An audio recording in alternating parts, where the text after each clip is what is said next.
Welcome to Neuropunk Press. Halloween Horror Special.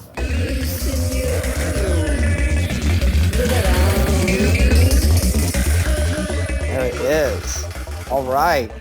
Neuropunk Press Horror Halloween Special. Welcome, y'all. Thank you for being here. It's a delight. Y'all want me to introduce you? You guys want to introduce yourselves? Any preferences?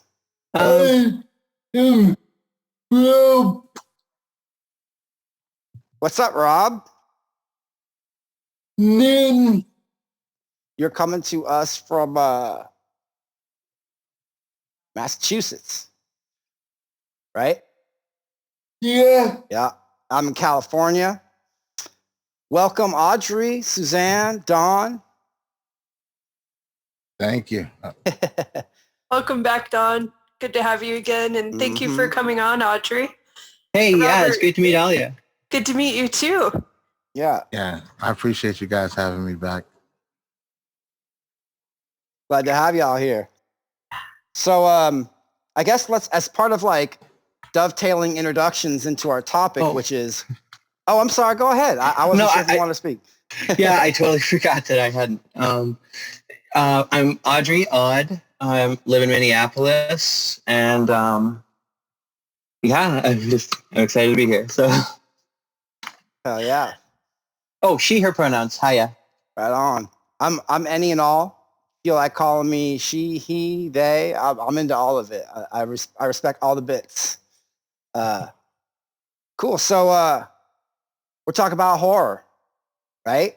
Yeah. We're talking about the genre, movies. I think is going to be our focus, but I would just want to, honorable mention to books, plays, video games, oral myths, etc., etc. The genre is old. It's very, very old. Yeah. And I wanted to set the energy by shouting out to all the witches in the world, to all the shapeshifters, to all the dispossessed spirits, to the demons, and to the misunderstood monsters and the tortured villains. This is your month. And with that, I feel like it's such a giant genre that I kind of wanted to start by just talking about what brings you to the genre, what you appreciate about it, et cetera, et cetera. Does anybody want to jump in on that? I can go first. Thank you. I'll go first. I just remember horror movies being super interesting to me from a very, very young age. And one of the first professions I remember wanting to be a part of was movie makeup. And it was strictly horror design that I was thinking about. It definitely wasn't much else in my field of vision when I was interested in it. I just wanted to do horror makeup. And so having that, being that close to it from a design and fantasy point of view, the movies took on a different meaning to me over the years. There were very few things I came across that really invoked real fear or discomfort in me, because it was so much in my brain just looking at how it might have been done and the work it took to pull the effect off. And so I was so fascinated by the work that went in behind the scenes. I never really got scared of anything. So I ended up just loving the genre for a whole different reason. The art, the craftsmanship. Right. Definitely. So go ahead. I was going to ask, like practical effects and stuff like that. Is that towards what you were working on at the time, or? Well, this was when I was really young, and it was just the first profession that I remember having my eye on. Like I never, I want to be a fireman, or the first thing I remember wanting to be was a movie makeup guy. That's awesome. I like that. That's sweet. Yeah, it's good ambition. It's almost, sometimes it's almost lost. I think they're bringing the genre of more handcrafted movies back, but I can relate to that. That's really what got me into art as well. Nice. Word.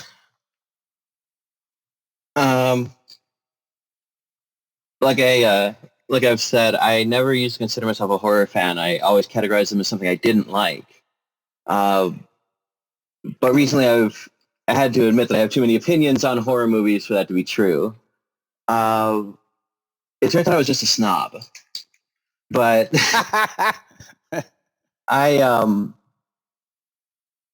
it's a very powerful genre, super genre. It is so personal and also so all about everyone. And when it's used right, it can be more powerful than any other kind of narrative.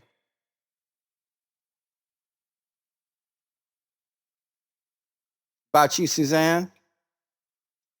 Oh, what brought me to horror? I think, I don't know, I think I had been fascinated by it since I was a child. I grew up with a lot of myths, and it also is like kind of, in a way, I wouldn't really say this because horror isn't a spirituality, but there is it did kind of like drive me towards a spirituality that I felt fit everything in my life. If that makes sense. Totally. I can relate. Yeah. Okay, so Robert says, I was watching one last night. It's called House of the Witch, and it was very good. Right on. Well, let me ask you with that, Rob. What brings you to horror? Why do you like horror movies? And while you're thinking about that, and while it might take you some time to type that out, we'll wait for your response. Well, I wanted to say that something to dovetail off of your point, Suzanne, about horror not being a spirituality.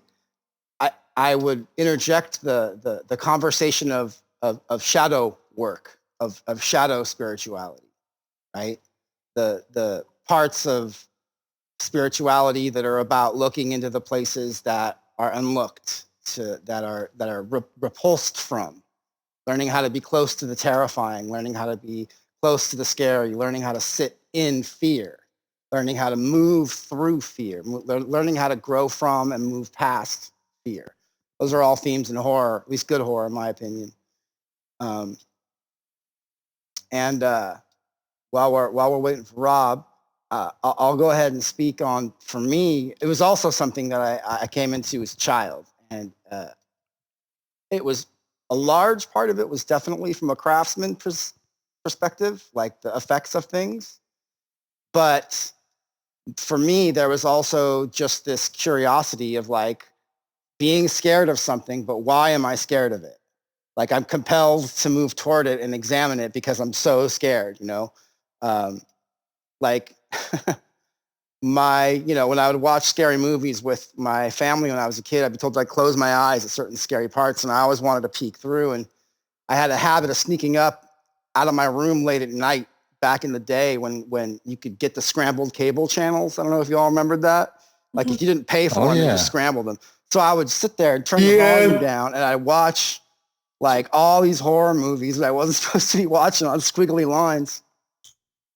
And they were always terrifying because I had to make up like 75% of what was going on. And I would go back later and watch those movies as an adult and I'd be like, wow, I made this way scarier. I was also a kid, Yeah, when I was a kid, my dad used to collect bootlegs of movies on cassette tapes, video VHS. Yeah. And he would always just grab whatever tape he had rolling to catch whatever he was catching. So I would fall asleep watching Bambi and wake up to Invasion of the Body Snatchers or freaking RoboCop. And that was actually my first encounter with horror was entirely unintended. Wait, it was Invasion of the Body Snatchers? Yeah. That was the one you woke up. That's Oh God, it happened a couple of times. Probably RoboCop is the worst one. Yeah. Oh yeah, that's So I'm like, that's. I don't know if I would quite call that horror, although there's like horrifying scenes in it. It's close enough, in my opinion, in terms of some of the graphic gore and stuff. But in terms of themes, Oh yeah, no. you know, I would put that more in sci-fi, I would suppose. But I hear what you're coming from. It was like thrust on you, like, oh wow, I'm watching a horror movie now. Yeah. Right on. So Rob says, I don't know, I just love it. You know what? Fair enough, Rob. Fair enough. I love it too. So one of the things I also love about horror is the human reflections that make good horror up, right? Like a good horror movie is good craftsmanship, right? Good effects of the horrible thing, and hopefully a story that makes it worthwhile sitting through it if you're uncomfortable with it, right? Those two dynamics are what make up a good story for me. That's horrifying, and but also a good horror story transcends the medium of movies. You know, like there's most of my favorite horror stories are books, and myths. A lot of myths from cultures are absolutely terrifying. And I used to read a lot of myths when I was a kid. So like I was thinking, what if we took some time to just like start throwing out different genres of horror that we know of, that we've learned from, that we've enjoyed, et cetera, right? Because it's such a broad genre, you know. So what are some of your favorite genres of horror? I have to say, off the top, one of my favorites is body horror. Oh, hell yeah. Yeah, body horror movies have always been the ones, of course, because it requires some of the most special effects, practical effects work, which is what I was attracted to anyway. But yeah, body horror movies for me are very close to the top of the list. You can get good body horror without over-the-top effects too, right? Yeah. Oh, yeah, you can. But most of it concerns, in most cases, it's getting as close as possible to this body trauma or transformation and those type of things. They very rarely keep it in the dark. You know, like some of the thrillers might keep things in the shadows just to get your brain to do most of the work. But with body horror, they're going into the cut. They're going right into the gash. They want you to see it all and deal with it. So, what are some of your favorite movies in the genre? I like a lot of the old Roger Corman stuff. I love The Thing. Oh, that's just the best. Yeah. The Thing is almost perfect when you really break it down. The Thing is almost a perfect horror film. Yeah, I agree. Yeah, I love that kind of stuff. That movie is so good that it also like fits in other genres. It fits in sci-fi. Yeah. It fits in like drama and mystery, almost like noirish. You know, it's brilliant. Yeah, and it also like it plays into the fear of infection in general. You know, right. Aside from the body horror, which I would say infection is a huge. So Robert asks, what makes a horror movie? That's a damn good question, actually.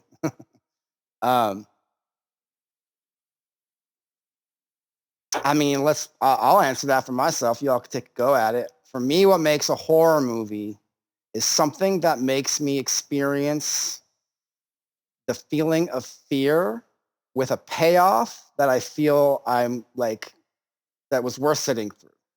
You know, I kind of already said that. Like, something that can show me something in real life, about real life, that is horrifying, that I can deal with in an abstraction and process, right? You know, that's my answer to it. Right. I dig that. I think for me, a horror movie is probably anything that's if it's purposely going into a place that's supposed to scare you while simultaneously not playing any of the, like you said, the noir stuff about film. They're going straight to the gut. I think horror movies, they cut straight to it. They're not playing any shadow dark games. That's because that would be thrillers and things like that. It's long, slow burn kind of things. The horror is Texas Chainsaw Massacre. They're coming right for you. They're chopping you up. And that's what I see as horror movies. Because like I said, the other things I consider thrillers. I've seen some stuff that are awesome thrillers and people definitely die, but I wouldn't consider it horror.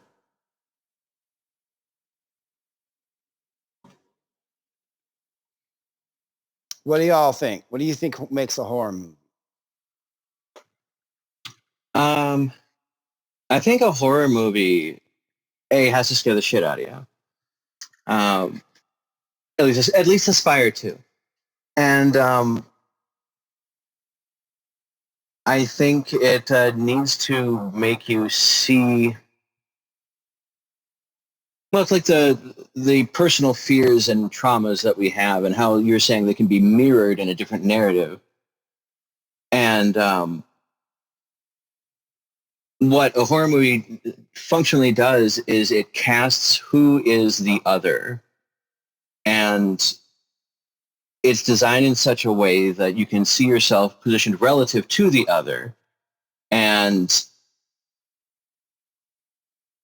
that virtually guarantees that you're going to find a way to be thinking in the position of the other and how society treats the other. And a good villain is an excellent way to test the villainy of the audience. Mm-hmm. What are some of your favorite villains in horror?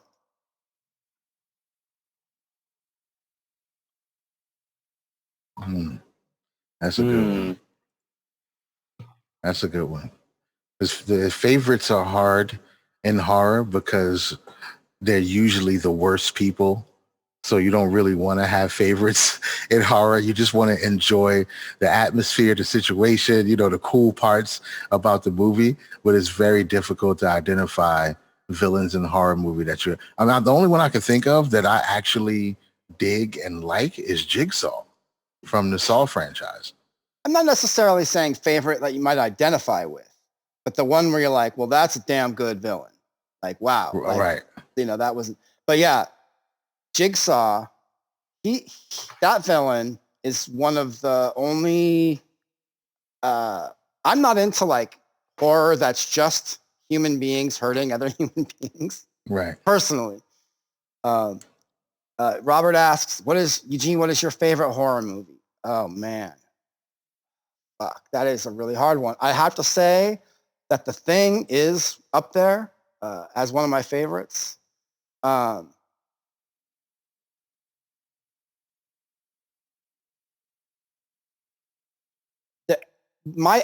can't say I have a favorite because there's an ocean of horror movies that I've seen. There's an ocean of them that are coming out. 90% of it is crap. Like 90% of horror movies that I see are just regurgitated the same themes. It's just people trying to be like, hey, I want work is how I see it. Or, someone's got a vision and it's weird and they got a low budget. You can get some fun little movies, but a really good story that makes me scared doesn't have to be a blockbuster for me. So like something like The Thing, I feel like that's an easy target. It's just so good on every single level and I love it. But some of the ones I consider my favorite are the little gems that I find that I'm like, oh wow, like that really affected me. And it's like this tiny little blip of a story. There's this one horror movie that I was trying to find before this conversation that it's such a simple horror movie. It was on Netflix very briefly. I think it's called Apartment 309 or Room 309. And it's just this 1408. What's that? 1408. Is that's what it is, I think. And it's the woman who's moving into the apartment. She's trying to get a job and keep her shit together. It's a young woman. Okay, so the story of it is essentially it's a horror movie that if you stripped the supernatural element, it would just be people degenerating through stress in their lives, which is like really relatable. That's a horrifying experience in the world right now.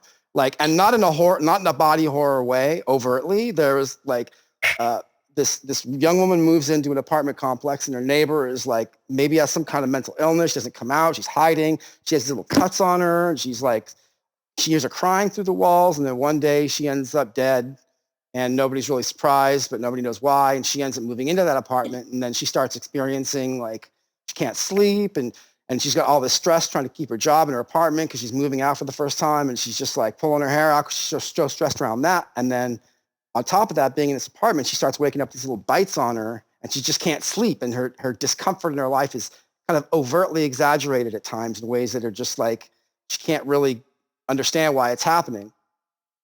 And it's the reason I love this movie is because there's not a lot of fae horror out there. There's not a lot of fairy horror, and it turns out that there's like an evil fairy that's like in this statue that is just there to spread mischief, and she has to figure out how to even discover that it's real and then defeat it. And you know, I don't want to spoil the movie, but it was such a simple movie that it's kind of one of my favorites right now, even though it was really, really, really underplayed, didn't have a big budget, because it was so the story of someone just trying to hang on with bills in life, and the tiniest little irritation is kind of all it takes to make one's fingers fall away from just not being able to have a place to live, to put a supernatural face on it, which is this little entity that's just like lives off of your suffering, doesn't want to kill you, just wants to watch you degrade and suffer, you know. That one kind of disturbed me in a way that I was like, wow, it's really relatable. So that's kind of one of my favorites right now. I think it's called Room 309. I can't remember. Maybe I'll put it in the comments when we put this out if I find it. I think you're talking about apartment 1303. Maybe that's what it is. Yeah. The number stuff gets funny because there's a lot of those. Mhm. Yeah, then it's always like a room. There was one, I think, with some guy. It was a male actor, and I can't remember. John Cusack? But it was yeah, it was that. 1408. That movie. Yeah, okay. That's the one I saw, but I don't know, like, horror for me has to be psychological. And it kind of harkens back to what Eugene was saying about shadow work.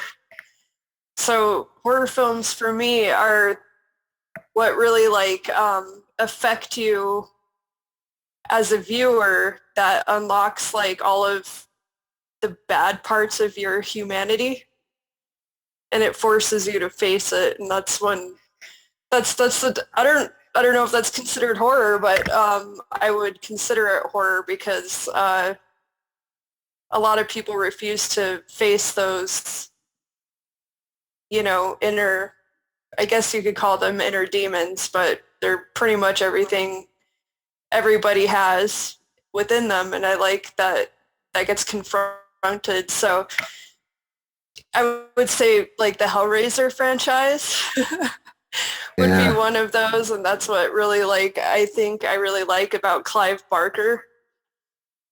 He just really addresses those, you know, kind of like the perversions and stuff like that. So Yeah, his stories really go in on human, like the addiction to pain and suffering spiraling in all of his stories. But I feel like Hellraiser is probably one of the better ones on the film, on film, and the first one. Everything after that really went downhill, but the first one was pretty dope. I like the first two a lot. I like the first two a whole lot. And it's also a lot to do with how lines blur between pleasure and pain, or the things that you move towards versus the things you move away from. They really play with those themes a lot in those movies. I think that's what makes it so cool, is that there's so much more, like you said, psychological to chew on rather than just basking in the violence. There's a lot going on in those stories. Yeah, and like I still like basking in the, you know, the thrashers or the slashers. I do like that too, because that's also psychological in a way. But another one of my, and I know these are considered blockbusters, but I'm a huge fan of like B horror movies, just because like I feel like they're outside of the blockbuster and it's always an original idea. And one of my favorites is Candyman, the original Candyman. Oh my goodness, the story alone in that movie.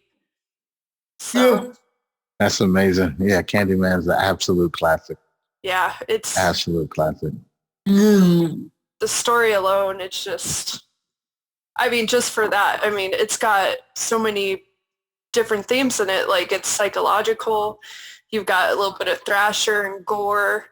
And then you also have, you know, romance, and then you also have pain and you have suffering, but you also have happiness. It's just takes you through a whole range. Social commentary, a lot of that going on in there. That was the first horror movie I remember where the backdrop was places like where I was from. Oh, wow. So that was the first time a horror movie hit home for me, where that the horror became real. Like dealing with Jason at Camp Crystal Lake was never a worry of mine. But dealing with Candyman at the projects, that was like, hold on. I don't think I like where this is going. Yeah, like this is got real. Yeah, it's like this just got real. Yeah, it got real. Where I'm at, Jason is a problem. yeah. Jason wasn't a problem for us. There's not a lot of lakes and canoes and cabins in Newark, New Jersey. But definitely, Candyman brought it home. Rob's asking, what's yours, Audrey? My favorite. Are we on villain or film type? What's your favorite horror movie? Oh, okay. I think right now, Midsommar is still. Oof, that one's. It's still beautiful. Obsessively beautiful to me. I watched it like 6 times. I saw the director's cut, and that editor was very correct not to do that cut. But the social horror, which involves the clashing of cultures, like The Hills Have Eyes, for example. I think that one scared me the most out of any movie. That one's terrifying. That one scared me. And I don't get scared often, but that one scared the bejesus out of me. Yeah. And so the psychosocial element of films like Midsommar is essential, because I'm not just scared alone. I'm scared of the world. I'm scared in the world. And the way that people treat other people and how survival is dictated by the plot. And something like Hellraiser is another great example, which is why Pinhead is probably my favorite villain off the top of my head, because all of this violence and horror is literally being really generous with great things to the Cenobites. They love pain. They love living in hell. And yes, let us share this wonderful thing with you. You're welcome.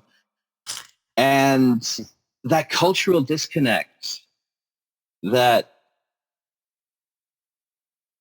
the way it plays with the concept of who is us and who is them, and how are we treating each other. So,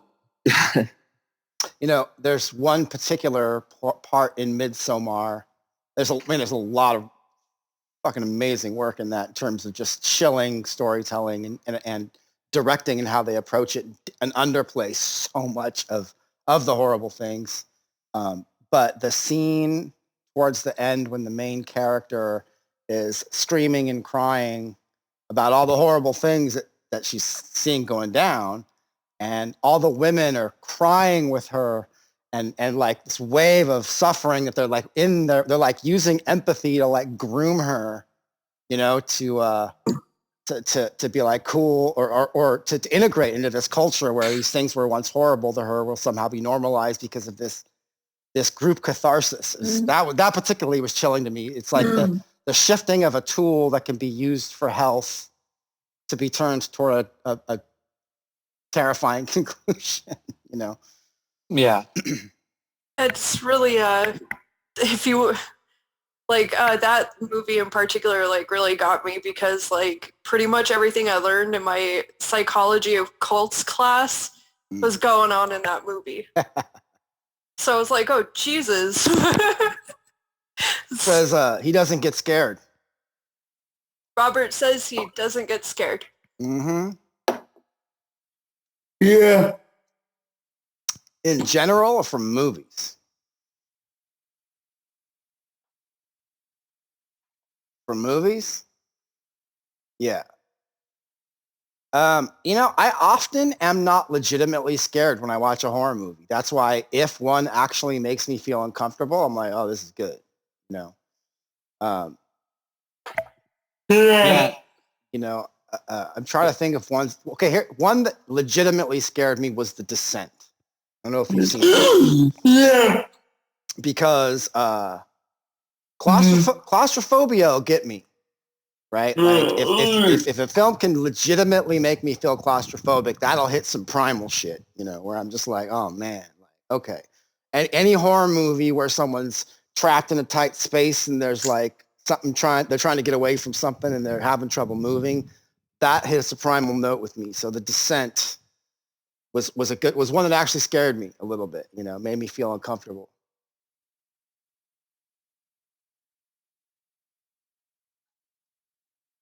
I can definitely tell you the worst horror movie I've ever seen. Like worst in what sense? Worst, like the most irredeemable, hard to watch in a way that, like, because I've seen movies that are gory, body horror. I see it all, and it's like if it's a well-made film, I can enjoy it, even if the subject matter is edgy. And then there's the stuff that's just gratuitous. Disgust-inducing, like just how bad can we be? How far can we go? And that stuff just gets to me a little bit distasteful. It's not really enjoyable. And for me, so the worst thing I've ever seen is a Serbian film. Oh, yeah. That's the worst thing I've ever seen. I haven't seen it. I've only heard about it. I've heard the tales. But like I said, I can't really handle horror that's just about people being shitty to people. Like there's no lack of that. I mean, again, if it's a good story, but again, just like people being violent to each other and that's the fear, it's like, that's like life in a lot of ways that we live in, Yeah. So like, I know the Serbian film shit. Like I don't even know if it counts as a horror movie, but I guess it totally does. It would be like The Human Centipede. I've never seen that. Oh God. It's definitely a body horror movie. Is that body horror? I guess that'd be body Yeah. horror. There's another one that came out. I haven't seen it yet. Tusk, right? That's body horror. Yeah. I am staying the heck away from that.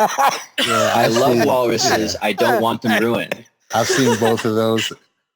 I've seen both of them, and I would say that they both have some redeeming qualities. If you have a special place in your heart for walruses, you might want to avoid Tusk.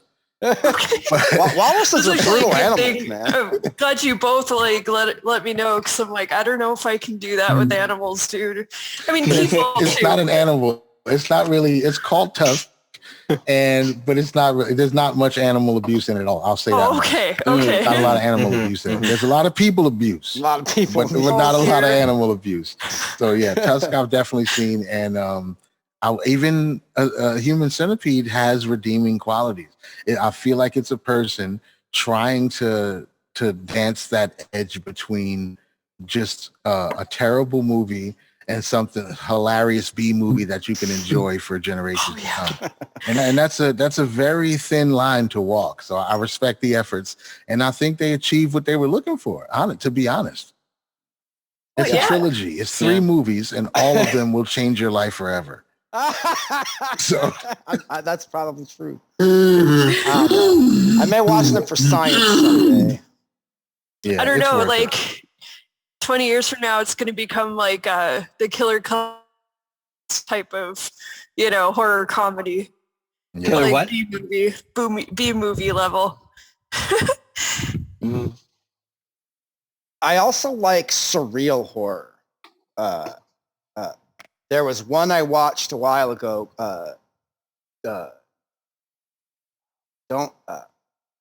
When I wake, I think. You know that one, Robert? Yeah. It's oh, you like E.T. Phone Home, Robert? I would love to see a horror cut of E.T. I would love to see that redone as a horror movie. Although I was scared shitless by E.T. when I saw it when I was a kid in the very beginning. So I can relate to that. You could consider it a horror movie if, like, you consider E.T. just, you know, coming to observe humanity and reporting back to the overlords, like, this is what's happening. A horror movie from E.T.'s perspective. I love it. I would watch that. I'll watch that in a heartbeat.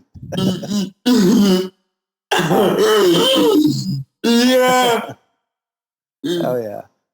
I definitely like genre bending too. What was that? The movie I was saying though is When I Wake or Before I Wake, I think. And it's essentially the story of a child who's displaced and he's orphaned and he's with a family that loves the hell out of him. It's like a great home life. Oh yeah. But when he dreams, his dreams become reality. So all the trauma from what brought him into being an orphan expresses in like reality. But simultaneously, all the beauty of his just being also manifests in reality. So it's one of the movies that I've seen that I really appreciate it because it really flutters between the horrible and the beautiful. And to bring that to like the powerful experience of a child, I thought that was really well played because it can be really, you know, bringing childhood into horror is you know, there's a lot to work with there. And this one did it really artfully and still made it horrifying and also kind of like fantastic, kind of like a Twilight Zone episode that was like a horror episode, you know? Yeah. Oh my gosh, if you want to talk genre bending and child-centered, who's seen Brightburn? Oh yeah. Oh yeah. Very good.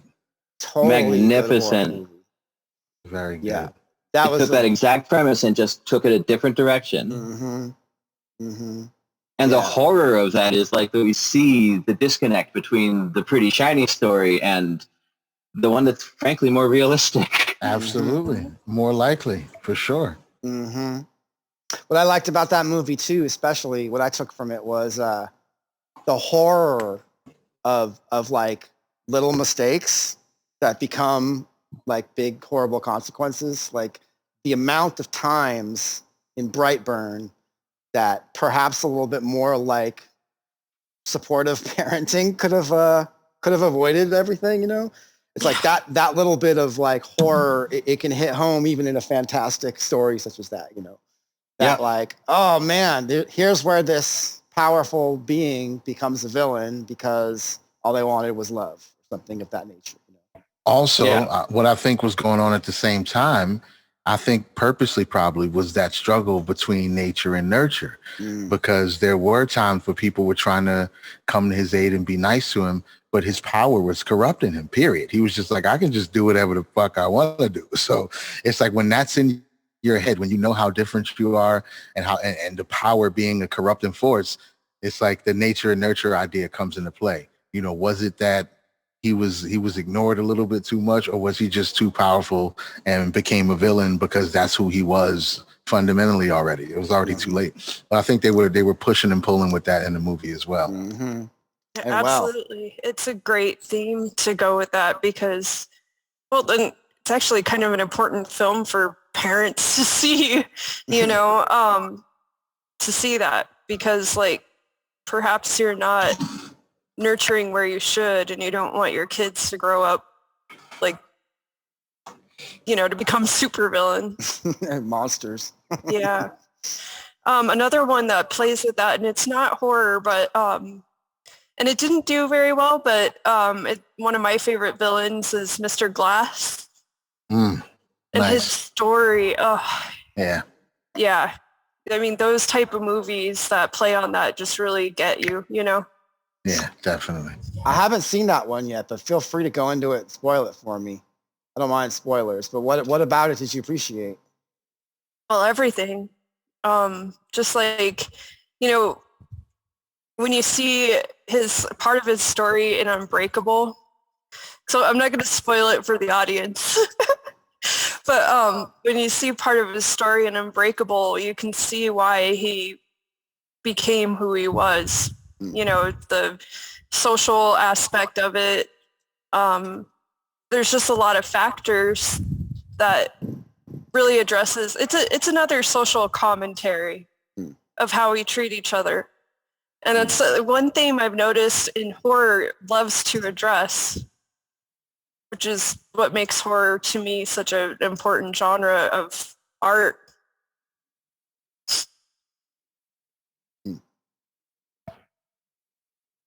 So, does it qualify as horror though? Like, I mean, was Unbreakable horror? No, I It's a don't. thriller at best. Yeah, it's none of that is really considered horror, but it depends on the type of person who's receiving it. It's true. It could be a horror to them. Right. You know? Mm-hmm. I gotta see that one. So let's think about genres. All right, vampires, go. Vampires, go. I have a vampire that's not exactly a vampire. It's rather about people eating people, but it functions in a very American vampire narrative. This movie's called Ravenous. Oh, I love that movie. Yeah. I love It's it. phenomenal. And it casts this rapacious curse in the role of eminent domain, go west, young man, kill everyone who gets in your way. And I mean, it's like a bunch of like colonizers being like, hey, look, we get more powerful when we eat each other. Let's do this. yeah, and it positions indigenous agency in, because this is set back in the 18 somethings. But it speaks very much to the indigenous knowledge that this Western culture refuses to listen to, has always been aware. Like, yeah, obviously you shouldn't do that. That's evil. And yeah, it's a really surreal and beautiful homage to white colonialism. Word. Yeah, vampirism tends to lend itself to that theme really well. One I really liked in the vampire genre was 30 Days of Night. Beautiful. That one is probably one of my top favorite vampire movies. And there was like a clincher moment for me where I was like, I absolutely love this movie. First of all, the way the effects, the makeup, all top notch. But the fact that this was coming after like a lot of genre stuff that was like Interview with the Vampire, where vampires were elegant and sophisticated and integrated into humanity. These vampires were just like, nah, we're just demons, you know? But they had a language and a culture, right? And I just remember at one point when the vampires were trying to get the protagonists and one of the vampires got injured, the lead vampire just walks up to it. And it's like all whimpering and hurt. And it just says, and it's like guttural language. It is all translated into, into closed captions. But basically just says, whatever can be broken must be broken, and just kills it. And they left little breadcrumbs throughout the movie of like, this is their culture. Like they have like a ideology around this that's alien and foreign, and they have the power to enforce it. And that was a whole other level of terror to the vampire mythos, other than this, the parasitic, vampiric, animalistic aspect to it. Absolutely. I love that movie too. I love classic vampire stuff. I love Interview with a Vampire. I love Blade. I love Bram Stoker's Vampire. I saw Bram Stoker's in the movie theater, so I definitely remember that. I think the vampire has so much space to mine and farm, and so many ideas in it. There's always going to be room for another good vampire movie. A lot of people are going to drop the ball along the way, because it's really easy to screw that up. Really easy to get cheesy. But there's always space for a good vampire movie, I think. If anybody's ever seen the TV show The Strain, that is absolutely amazing. I loved it. I loved it. They opened up so much new lore, some things that I hadn't really known about. The whole like Eastern European legend that comes into it. And it was amazing. I loved it. That's Guillermo del Toro's Yes. project, right? Yeah, Yep. he's one of the great horrors. Oh yeah, like, yeah. horror. He's Yeah. one of the greatest to ever do it for sure. Have you seen Byzantium? No. Okay, No. so it's a movie that the director for Interview with the Vampire did, Neil Jordan, and it's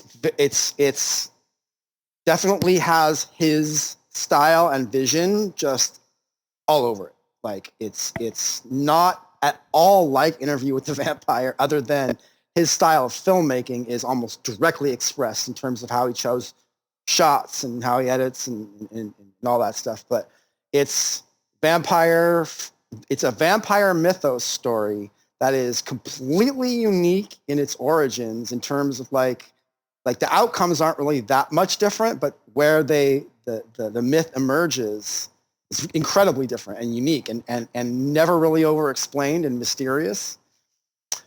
But it's a feminist vampire movie, and it's not like a beat you over the head like, oh, we have power now, we're gonna go beat up bad guys like Mary Sue feminism. It's it's like the vampirism is cultivated by very few select powerful men, and it takes place through many centuries. This whole story, just like Interview with the Vampire.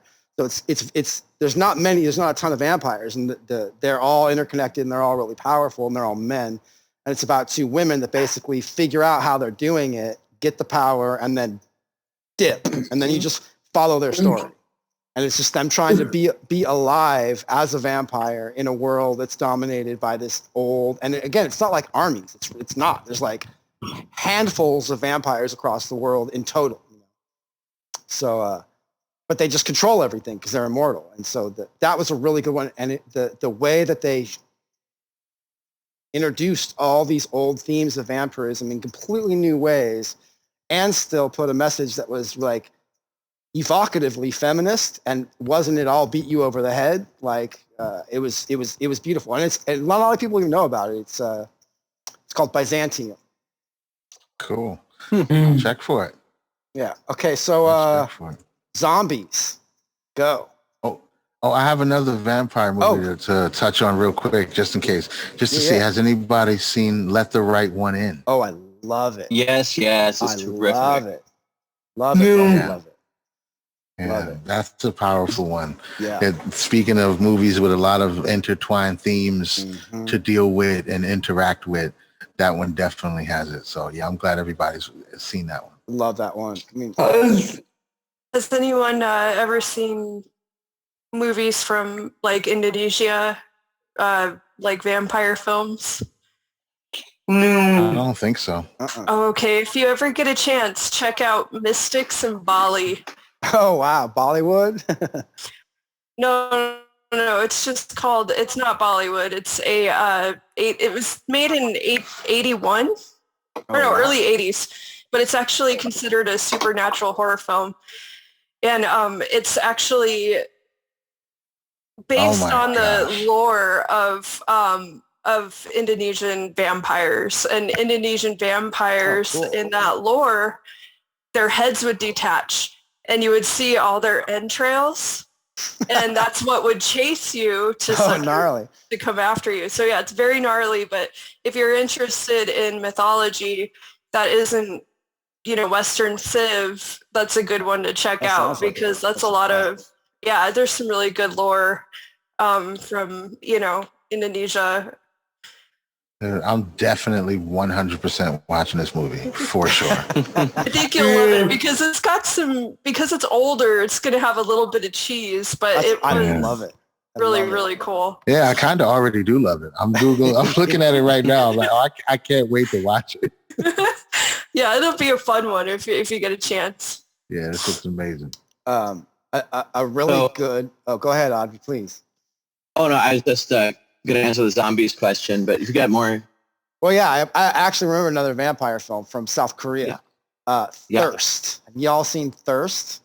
Oh my God, it is just. It is again just an absolutely new take on the genre. that doesn't reinvent any of the rules in any way, really. I mean, you know, sunlight kills vampires and eat blood, et cetera, et cetera. I can't remember exactly how, I think you can catch it in ways that are more than just being bit.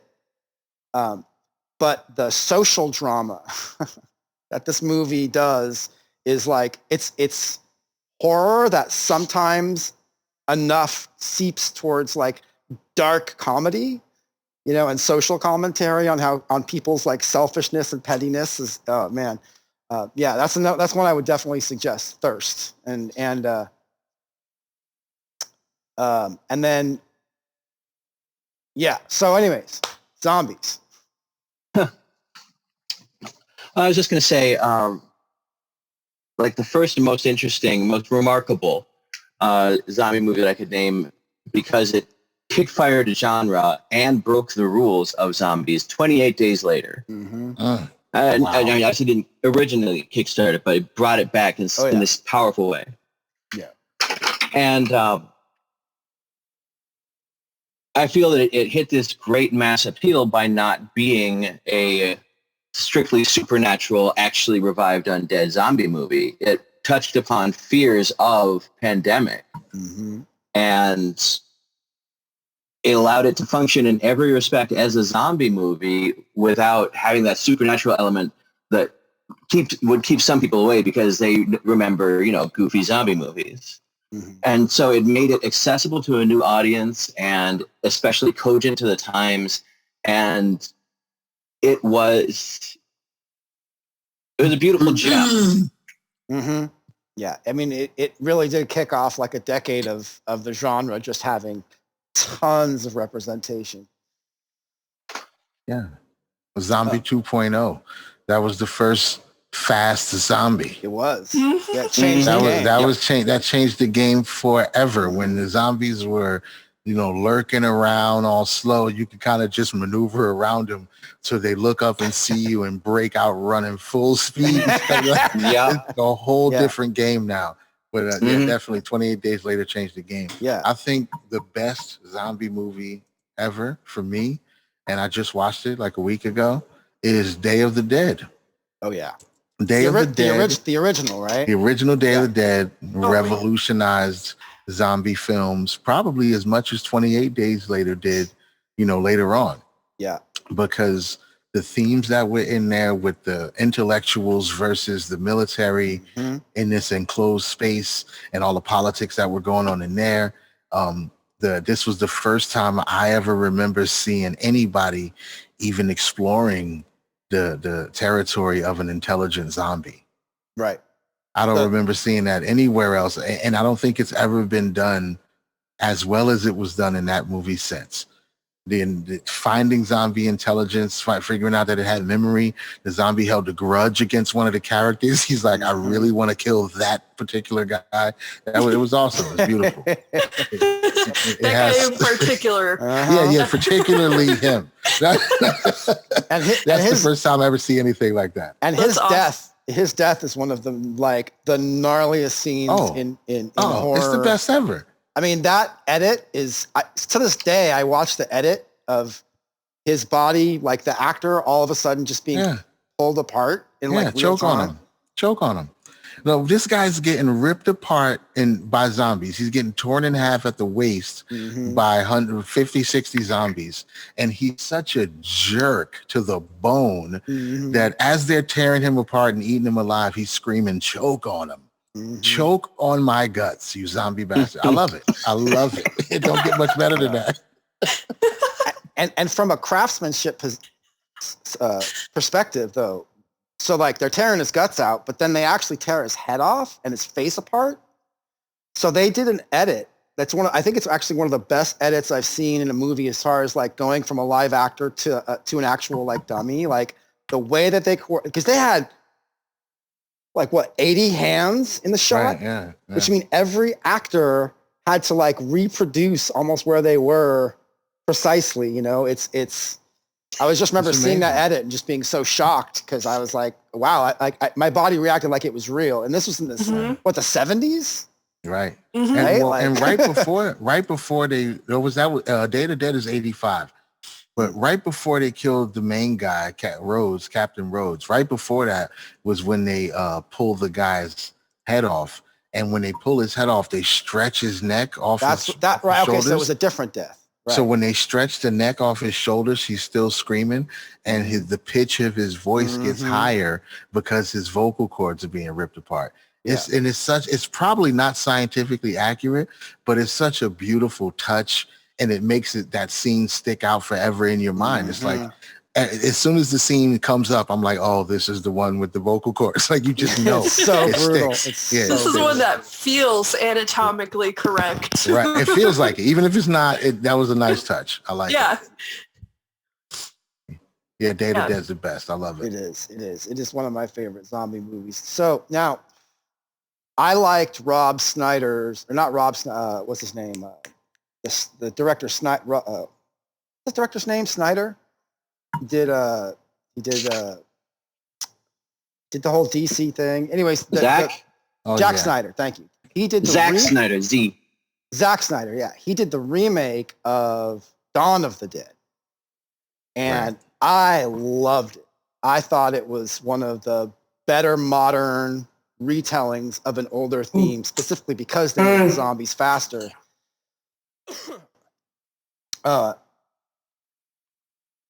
Here we go. You said I like chew. What's that? I don't know that word, Rob.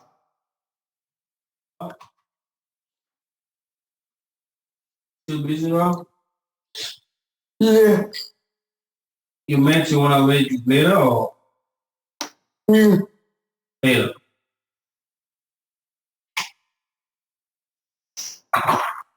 While you're typing that out, Rob, I'm gonna try to think of another zombie movie that might be, because there's so many that are bad. There's just so many that are just so bad. That's why you got to have like Shaun of the Dead in the mix.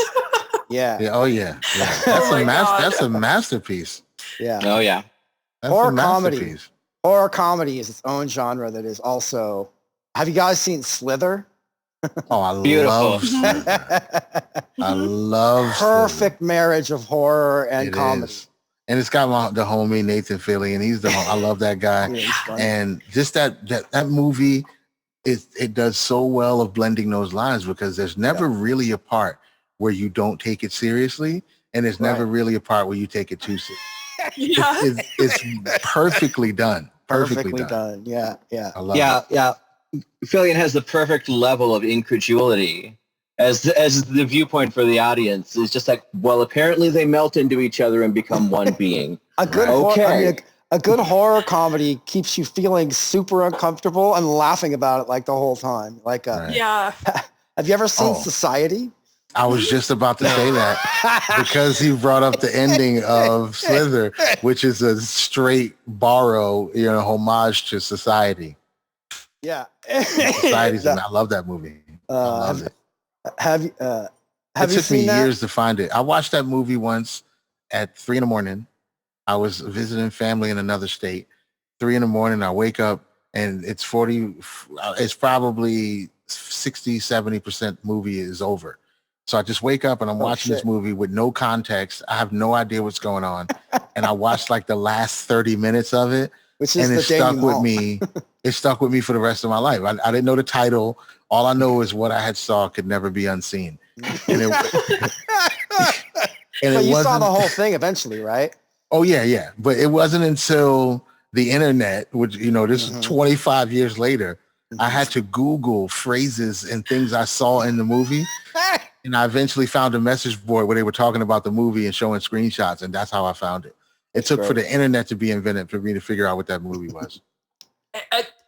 Like everything that I ever now remember in my adulthood took the internet. For real. Everything I ever learned, I'm like, I gotta Google that again. Yeah. Society's like body horror, society horror, like social horror. Yeah, definitely. And I think maybe a little bit of cosmic horror, but yeah, if you haven't seen it, it's. I mean, even though it's old, it's dated, right? It's probably the best, like rich versus poor horror there is out there. Yeah. Like, Yeah. I don't want to spoil it for anybody because it's completely worth watching for the first palette, and it's old, as cheesy as fuck, very 80s, but man, it's great, and the ending, like you said, is wow. It's a little dated, but I think the themes would be surprisingly relevant Oh yeah. for people who watched it today. Oh, yeah. I think there's a special temperature in society right now. I think people would love it. They would absolutely love it. And the villains would all look like the Kardashians. Yeah, a remake would be great. If you're gonna remake anything, let society be remade right now. Hell yes. Who would you get to direct it? Oh, I think who's Quentin Tarantino's partner that makes the Robert Rodriguez. Robert Rodriguez. Okay. Yep. I'm going with Peter Jackson.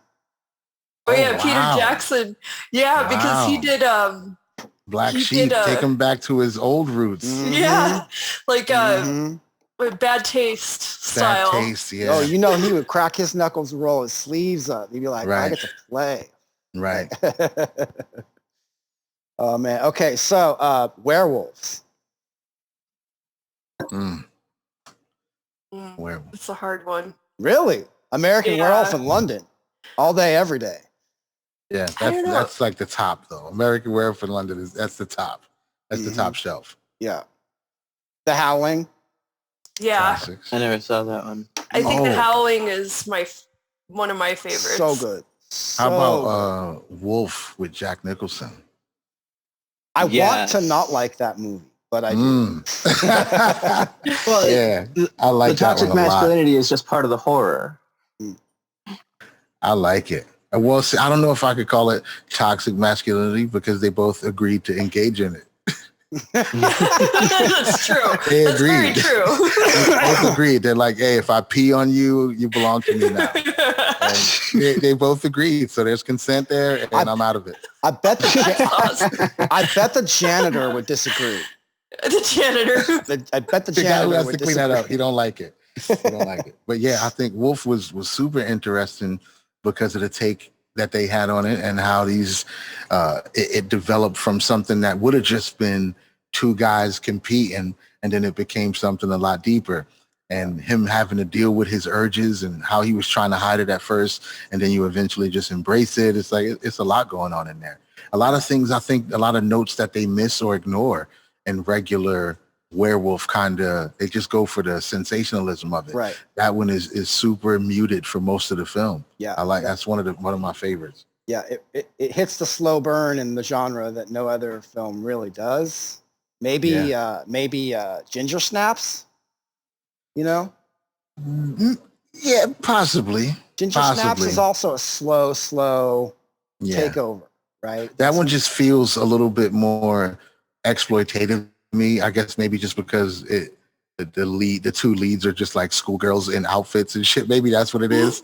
They're just like teenage girls, and they kind of they play that up a little bit with their hunting and how they get victims. So it's a little weird.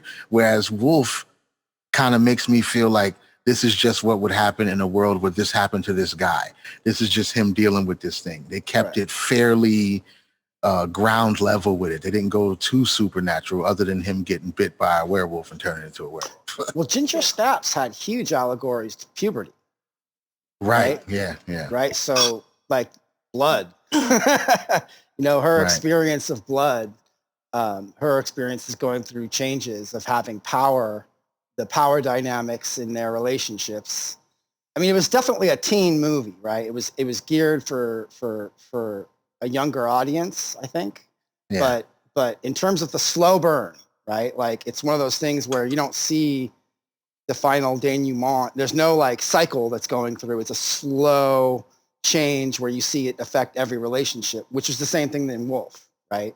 Like you get to see all these little aspects of his body and his personality change and his relationships change slowly, right? It's that slow burn. Yeah. There's a movie that I saw recently that like I watched it and I was like, oh, this is kind of like a werewolf movie, now that I think about it, called Sputnik. You guys seen it? Yeah. Right. Yeah, I did see that. Yeah. So that's like you did see it, Rob, right? So you know what I'm talking about. I know there's not even a werewolf in it, but like the fact that there was an antagonist that comes from a character, right? Like that, to me, I was like, oh, it's kind of like a new take on the same theme. You know, it's an astronaut who has an alien inside of him, and it comes out and it eats, but he's connected to it, right? So it's still a part of him. It's the same thing, like a werewolf turns into a werewolf, and it's still part of them in there. Their experience is connected to it, right? So Sputnik, even though it was like this alien that came out of this person and did things and then went back into him, still had that same feeling because he would go unconscious, right? So instead of transforming into something, he would evulse something, you know, release it, and then take it back in and go back into his normal life. So I thought that was kind of similar. Yeah, that's a good one. Yeah. And surprisingly enough, I like the underworld stuff too. Even though it is kind of just action films with vampires and werewolves as the backdrop, I like that they blended a lot of real cool lore and ideas in there instead of just having them shooting each other all day long. Right. I do like those movies. They're pretty cool. Yeah, they got great effects too. Yeah. And that's the first time anybody's ever played around with the idea of werewolves and vampires mixing, which brought in this whole, like, I think there's always been, maybe not always, but for a long time, there's been a connection between vampires and werewolves. Like the vampires are always the high class, rich, you know, those type of people, and the werewolves are like the farm guys who just turn into a wolf at night. So there's always been this class war going on between them. But then Underworld almost turned it into like a bloodline race war also, which was kind of interesting how they dealt with how they felt about the mixed guy. You know, the one who was big, they both couldn't stand him. So that was a cool element. Yeah, again, those really good like social commentaries in film, and how they can really make people face that through the mythos, you know, which is really, really cool. Has anyone ever seen, speaking of werewolves, has anyone, and it's kind of, I think it's more in the independent film area, but it's called Valley of Shadows? No, I don't think so. If you get a chance, it's kind of hard to find, but it's really, really good. If you like anything kind of like the atmosphere of like Stranger Things, but like more dark, like it's like a mix between Stranger Things and The Witch. Okay. It's shot in 35 millimeter. So it's kind of like, you know, a ghost story, but only like horror instead of, you know, more intimate human aspects. This one's really fun if you get a chance to see it. It really plays on the Norwegian folklore. So it's like more artful, right? Like a little like you're talking about Ghost Story earlier. You're comparing it to that, and that's like, even though it's heavy, it's very delicately constructed. You know? Yeah, I would say, but you know, see, I have a hard time saying that. Like, it's, you know, anything is more like artful than the other, because like I still consider like, you know, Thrasher extremely artful. But yeah, it's more delicate. It's more brooding and more like kind of simmers you up pretty good. And it's also a little bit more psychologically, you know, effective, because it follows a young boy. He's like 6 years old. So it's even more scary because, you know, child's in danger, etc. So yeah. Okay, witches. Oof. I got two off the top of my head. The first one is a pair, which is Suspiria. Y'all seen Suspiria? Yeah. No. The original, or I'm talking both. But yeah, both are amazing. I think the original is still my favorite, but I just like all the trippy colors and the whole signature of, I like the signature look of the original, but the remake is amazing too. They're both great. The way I like to say it is that the original expressed a story with incredible style, right? And the remake expressed a story that transcends style, right? Like you could tell that story and with a bunch of different directors could approach it, it would still be a damn good story, you know? The second one is this little gem I saw a while ago called The Wretched. And like it hovers on the edge of being a witch horror story and like maybe like a nature spirit. Like it never quite tells it, but the antagonist, the monster, has enough personality and there's no other ones around and there's no connection to any mythos that's ever mentioned. I'm pretty sure it's a witch story, but what makes it terrifying is that the antagonist which is this ancient entity, which is basically it has a horrifying visage, but that's not what was horrifying to me in the movie. What was horrifying was that one of its methodologies for getting power and stealing people was to make people forget about each other. And that the way they played on the horror of that, right? That touches into like mental illness, displacement, losing people, death, all those things where someone's just gone, right? For any number of reasons that like, oh my God, I'm disconnected, right? And the way they played it was just really horrifying. That one aspect of it. There's other aspects that are horrifying, right? In this creature and the story. But that one aspect of it, especially when the way they really play into it, they really lean into the horror of like forgetfulness and how vulnerable that can make one feel. You know what I mean? But yeah, that was one I wanted to mention in the witch genre, so to speak. I think I'd have to put Rosemary's Baby in the witch genre. Really? Yeah, I think I could slide that in there. I'm pretty sure. It's also maternity horror for sure. Yeah. But I think we probably have to go to the judges. We'd have to check with the referees. But I think I can slip Rosemary's Baby into the witch genre. Because of the cult. Yeah, the cult. There was the lead woman who was controlling it all and the whole ceremony aspect and all of that. I would say I would definitely give it to the witch genre. I'll allow it.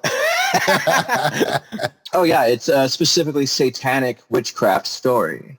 Right. And I'll go old stuff too. Like I like watching a lot of the really old, sometimes black and white, or the Italian horror movies. I love all of Dario Argento stuff. Oh yeah. There's a movie called Black Sunday. I'm sure I've seen that. By Mario Bava. And it's like you could watch it today. If you like a patient film and a person who enjoys films, you could watch it today. It holds up completely. Unbelievable. From like 1960 something. Oh yeah, I recognize the poster for sure. Yeah, super old. I love those, and I love the Hammer genre, vampire films, and all of that stuff. The ones that all have the super non-blood. It's always really this crazy bright. I think it was some weird chemical they were putting in it to make it that bright. And then they were like, wait, this stuff's poisonous. We can't use this anymore. Like, some weird chemical was going into it. But I love a lot of that old stuff because it just makes sense. It was before there was a lot of, I think most of the people who were making movies back then, they took it seriously to a level where there wasn't really a whole lot of schlocky garbage until I think late 70s, early 80s. People start realizing like, hey, there's a lot of money in here. Let's just slap something together, put some boobs in the first 5 minutes, kill all the girls who have sex. And that started to be the formula for, 20, 30 years. And arguably is still the formula now. But I think before that, early 70s, before that stuff started happening, there was a rash of really dope movies coming from all over the world. Yeah, absolutely. I'm sorry. Did you want to go on the witch genre, Audrey? I'm sorry. What genre? Did you want to suggest one for the witch genre? No, the witch genre. Thank you. Honestly, because of the social horror aspect, and for his bulk, the Coven, no, the Craft. Thank you. Classic. As an actual narrative of the relationship between people, occupying the social space of a coven, which is rarely shown in a normalizing light. Usually a coven is a group of bad guys, and having this witchcraft drama of scary violence play out, it was very singular because it was it showed the personalness, how personal witchcraft actually is. It brought you into it instead of it being the other that's hunted and it's, antagonist. Mm-hmm. That is the good thing about the Craft. It did make outsiders feel a little less, like an omen to the rest of the world. So that is very true about the Craft. I definitely agree with that. That was back when you could make a movie with 4 female leads and not be accused of pushing a feminist agenda. That's true. The 90s did invite that. Yeah. It's very true. That was just a good movie. Like, if you tried to make that movie now, 4 women witches are the lead, they'd be like, see what they're doing? They're trying to hunt men like for sport. They're shoving their agenda down our throats. No, I'm sorry. Where's the hunting men for sport? I want to see that. Oh yeah, that's done a lot. People hunting is a whole horror genre. Oh yeah. Oh yeah. It is. Yeah, absolutely. And I'm like, and if it were witches or anybody in that type of like culture, they would be more happy if the song "It's Raining Men," played. So, but yeah, like I think my favorite witch movie, obviously I've mentioned it before, is The Witch. So good. Yeah, it's very good. I kind of found it funny in a way because of the perception of which it's that you're looking through, and it's through like very Puritan, very white like eyeballs that you have to watch this thing through. But I thought it was really good just because it was an A24 film and they do a really good job of scaring the crap out of you. Oh yeah.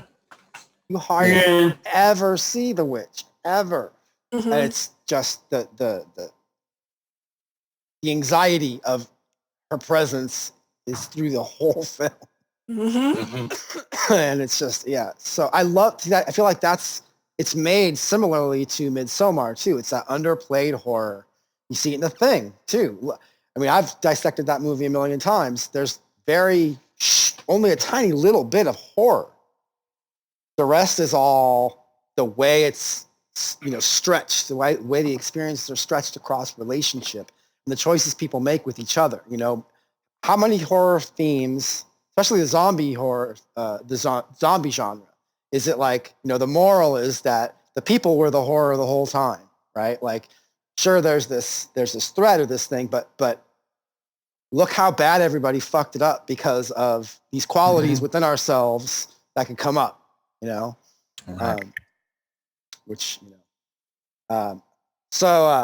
okay, so we already mentioned Hellraiser, but what about the demon horror genre? Demons. There's a lot of good stuff in that space. Because the whole satanic thing is so deep. It is. So I'm gonna go for schlock, but it's classic. Night of the Demons. Please. That's just like it's. So, I remember seeing that as a kid, and just having the shit scared out of me. It was so terrifying, and it really became iconic for me, even though it's really dated and schlocky. But the love that the director and the whole team put into making that movie just really comes through. I know, not to cut you off, but before we get too far into the demons, I want to say I'm going to suggest something that might not be considered great, but I will say that it is important. Mm-hmm. Warlock. Yeah. Oh, that's Warlock. good. It's, I thought it was good. I love it. I love it.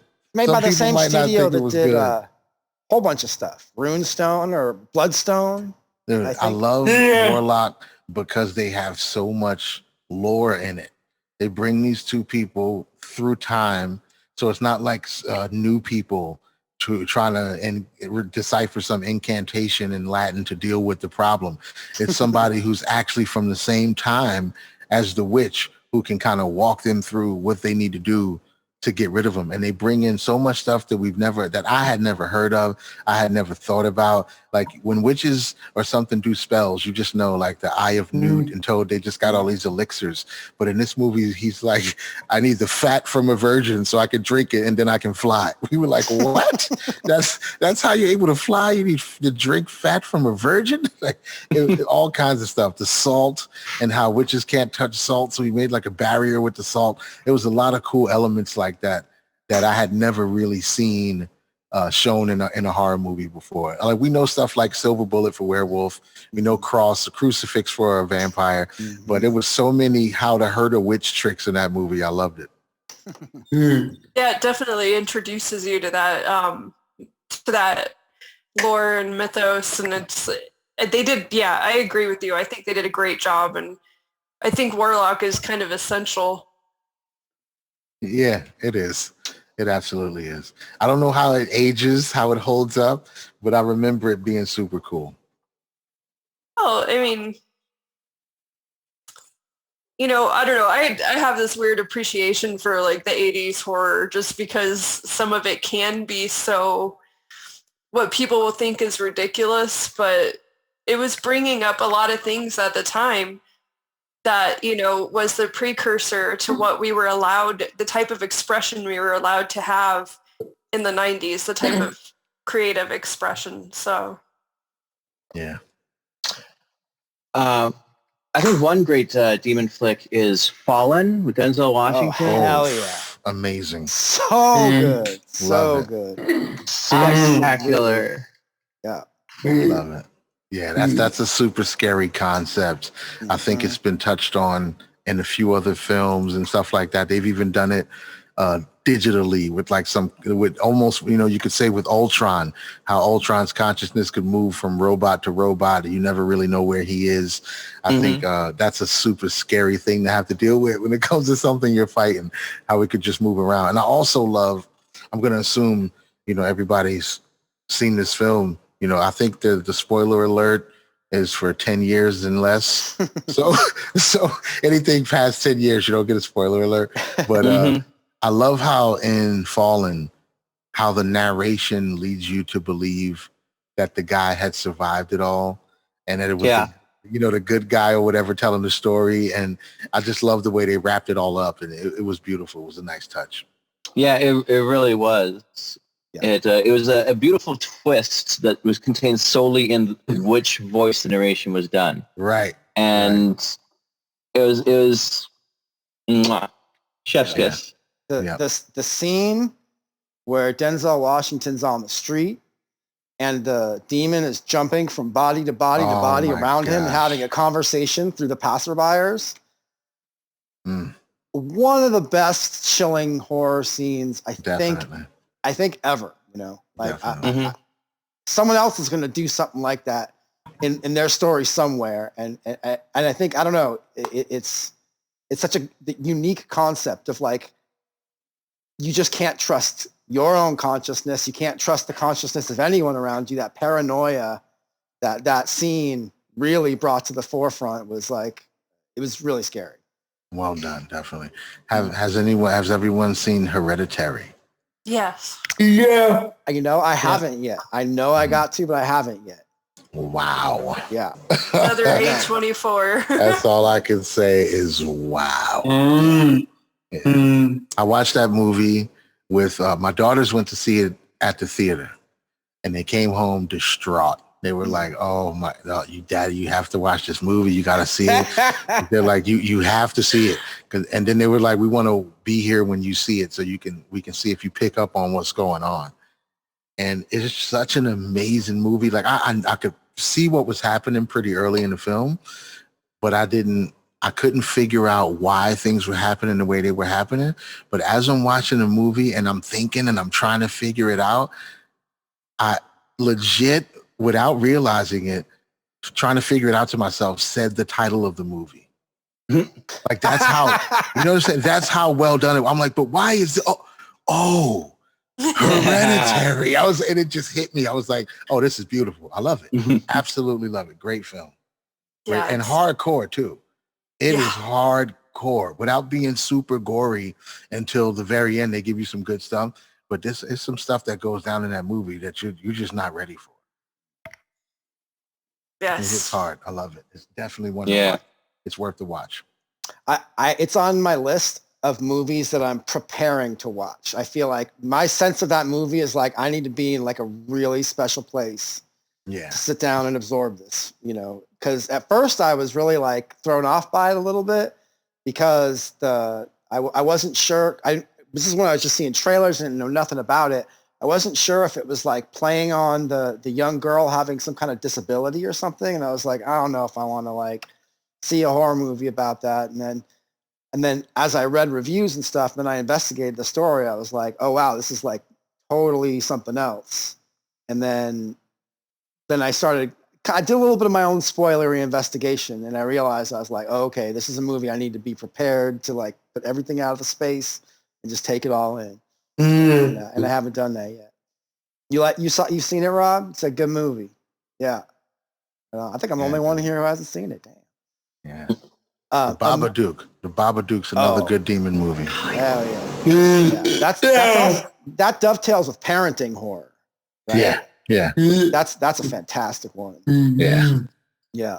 The anxiety, right? Like the personification of the demon is the anxiety of single parenting and just feeling out of control.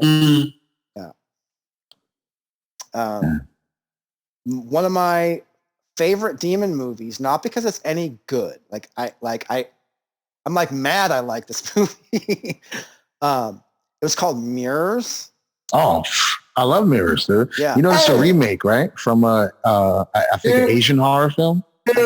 Maybe that's why I like it, because I was like, I like the way it's shot. Some of it's just shot so like predictable to the style at the time, you know. So that makes sense that it has roots in something that's maybe a little bit less, you know, patterned just for the production value at the time. But yeah, the way that certain themes in that movie of the fear of reflection is like really hit me hard. Just like if you see your because I know in my own life, just psychologically, I've struggled with even just seeing my reflection. Just like, what is this thing? Just like to have like a horror movie that was like, if you see yourself, you're no longer yourself. It was like, it was an intense one for me. The demon horror movie. Yeah, very cool movie. I like that one a lot.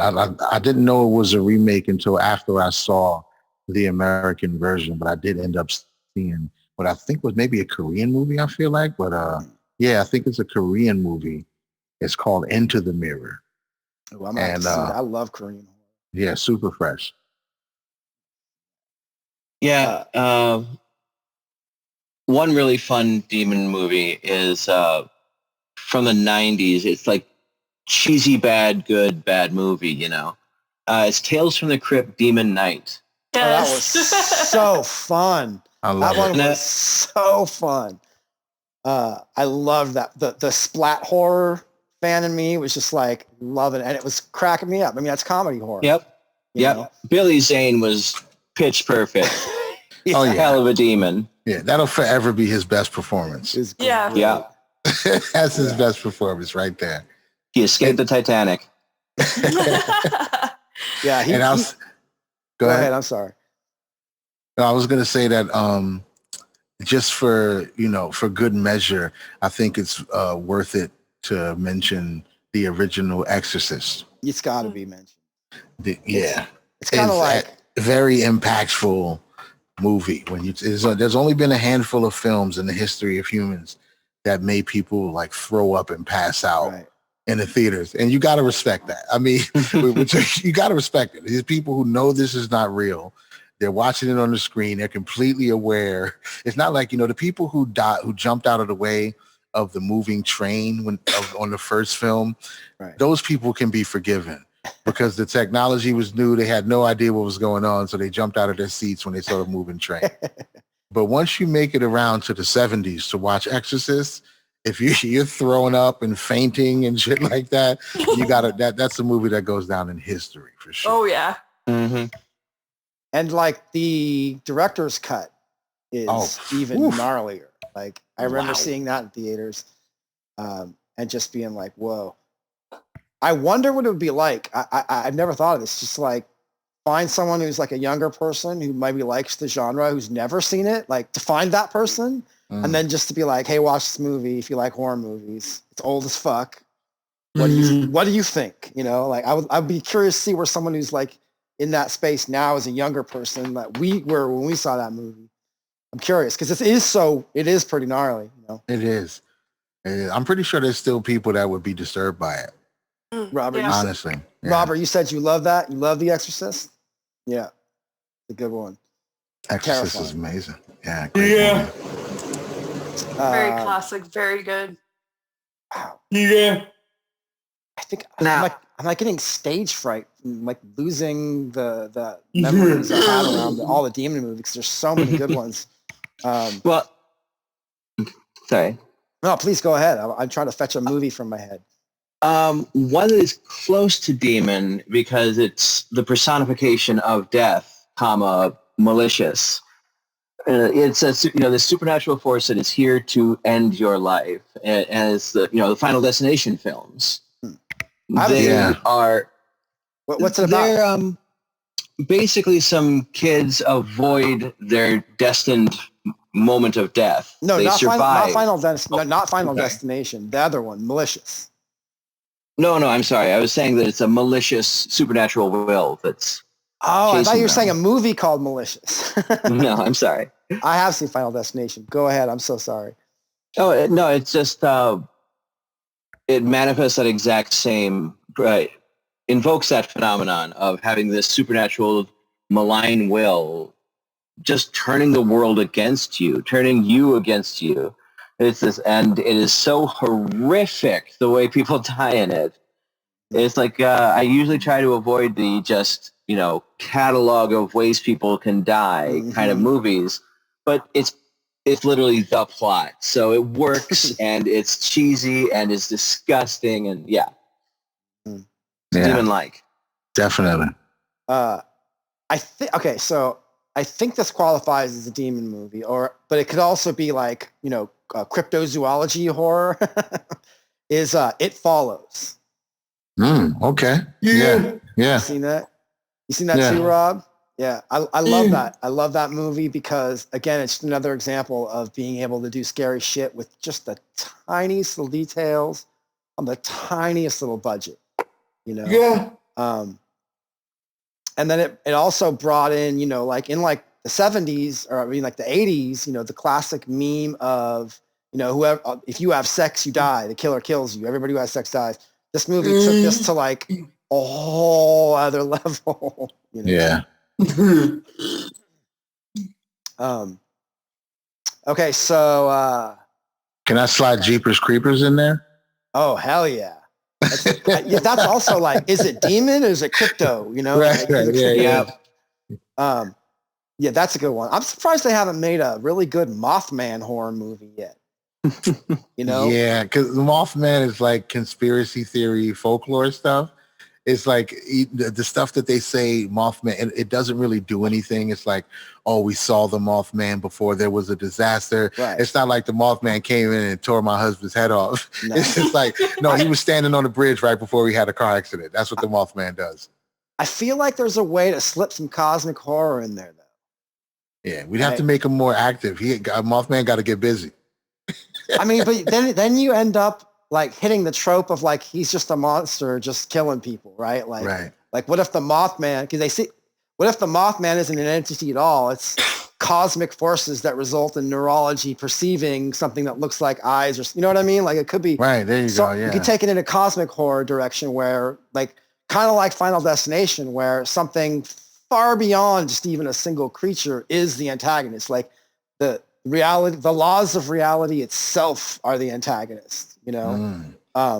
Like another good example of that, which is cosmic horror, and I think it's also demon horror, would be Event Horizon. Yes. You know? Definitely. That like, even though there's like, you know, there's claustrophobia because it's in space. First of all, that was scary for me. Just like space is frightening to me. The fact that a tiny little pinprick in something can result in your immediate horrifying death. That's just like always going to make something more scary. Yeah. But then the fact that like, you know, these demons came into their experience through this, going through, you know, basically dimensions, implying that we're this thin little dimension surrounded by cosmic, unknowable, you know, just you can never exist in that space. You're gone. I love cosmic horror like that. Have you seen The Void? Yes. Yeah, I think The Void is basically like sort of like an Event Horizon vibe too. I think Event Horizon did it a little bit better. It's just I didn't even expect it to be as scary, quote unquote, and brutal as it was, because you don't get a lot of that in space horror, cosmic horror, except for with monsters. Usually in space, if there's people getting ripped apart, there's some kind of weird alien, there's a monster. This was like some interdimensional, like it was some next level stuff. And also how they drew you in so much just to flip the switch on you at the end. Like, oh, we're looking for our friends. We got to save the people from the ship that disappeared. And then they find this message. I'll never forget this. This was like such a dope element. They find a message that has Latin and it says, save me in Latin. And then as they're going, they get closer. And then once it's too late, they unscramble the message and it says, save yourself, not save me. And it's like, oh, too late to turn around, we're screwed. I always love that as a plot element, because it's like, it pulls you in with the bait. It's saying, save me. We got to go save him. Actually, it's saying, save yourself. We're fucked. Yeah. Well, it's like perfect, because it's like at the end of it, you're like, oh shit, you're tricked the whole time. Yeah. You're on a rescue mission. Yeah, that was exactly used in the first Alien film, the crashed alien ship that they followed its transmission to it. They thought, oh, that must be a distress signal, and then they decoded or whatever, and it's like, stay the fuck away. And by that time, they're getting face hugs. So face hugs. Has anyone seen Oculus? Kind of going back to the mirror idea. Great movie. Fantastic. I don't know if it could be considered in the demon genre, but I mean, that's like where the ghost genre and the demon genre start to dovetail, right? Yeah. Just the whole idea of trauma becoming a spirit in one way or another, either from someone's lived experience or from something so primal that our lived experiences draw from it. And then a consciousness being overlaid on that we see as the other, that becomes the monster or the force, or, which reminds me, there's this, I got to look up this one real quick. It's so good. It's called Horrified. It had the cheesiest, worst title. Oh, what's that, Rob? Just got rid of chat on accident. Yeah, I think it works in the demon genre because it's possessed items. Oh, absolutely. Yeah, possessed items and anything like that where it seems to be an inanimate object, but it holds some kind of power to unlock or do anything like that, or it's a portal to another. Yeah, that's all under possession and demonic possession, all that kind of stuff. Yeah. Oculus was hardcore. Yeah, when reality itself turns against you, there's not a whole lot you can do. Yeah. I thought I was eating an apple, but it was a light bulb. Sorry. But it can like present to you as an apple, and the whole time, you're doing an Uncle Fester, Okay, so I'm trying to find this movie that I was trying to remember. And then I came across another one that I wanted to talk about, which of course I can't remember the name. I think it's called Dark Song. Oh man, it's about a ritual, right? So the whole story, it's so good. I can't believe I forgot to talk about this earlier. There's 2 actors in the whole film. The production value is phenomenal on every level on a tiny little budget. And the whole story is essentially this woman's child dies. And she hears, and she's obsessed with like killing the person who killed her child. I think it was like a hit and run or something. And she hears about a ritual that this person actually did, apparently, that can call down forces that can grant a wish. And so the whole movie is them preparing for and then doing this ritual. The whole movie, right? And it is a super slow burn that has a twist ending on an emotional level around the merits of forgiveness in the presence of rage and vengeance. Like I'm going to throw I don't want to throw too much of a spoiler out there, but the horror isn't just the atmosphere it paints, because as they're doing this ritual, reality starts to really, at first, very slowly kind of warp and shift. They get little signs the ritual's working. And then over time, it becomes more extreme. They start to get visitations from things, and the ritual still hasn't even like fully happened yet. So the whole process of watching the ritual through it, they the relationship between these 2 people and their internal struggles and their stories and how they even got there, and then the elements that bring it to the ending of this person's wish being granted. It's demon horror, because they're getting visited by all these entities while they're making these circles, and they're doing these rituals every day, and it's all stripped bare. They're like in this stripped bare house, and they have like snacks and their ingredients, and that's it. And they're there for like I think it's months. That is how long it takes for them to do the ritual. I'm pretty sure it's called Dark Song. No, it's called A Dark Song. That's what it is. A Dark Song. Good. Yeah. Let me get back. Yeah, I'll check for it for sure. Have you seen it, Rob? Definitely this season. You have. Yeah. What'd you like about it?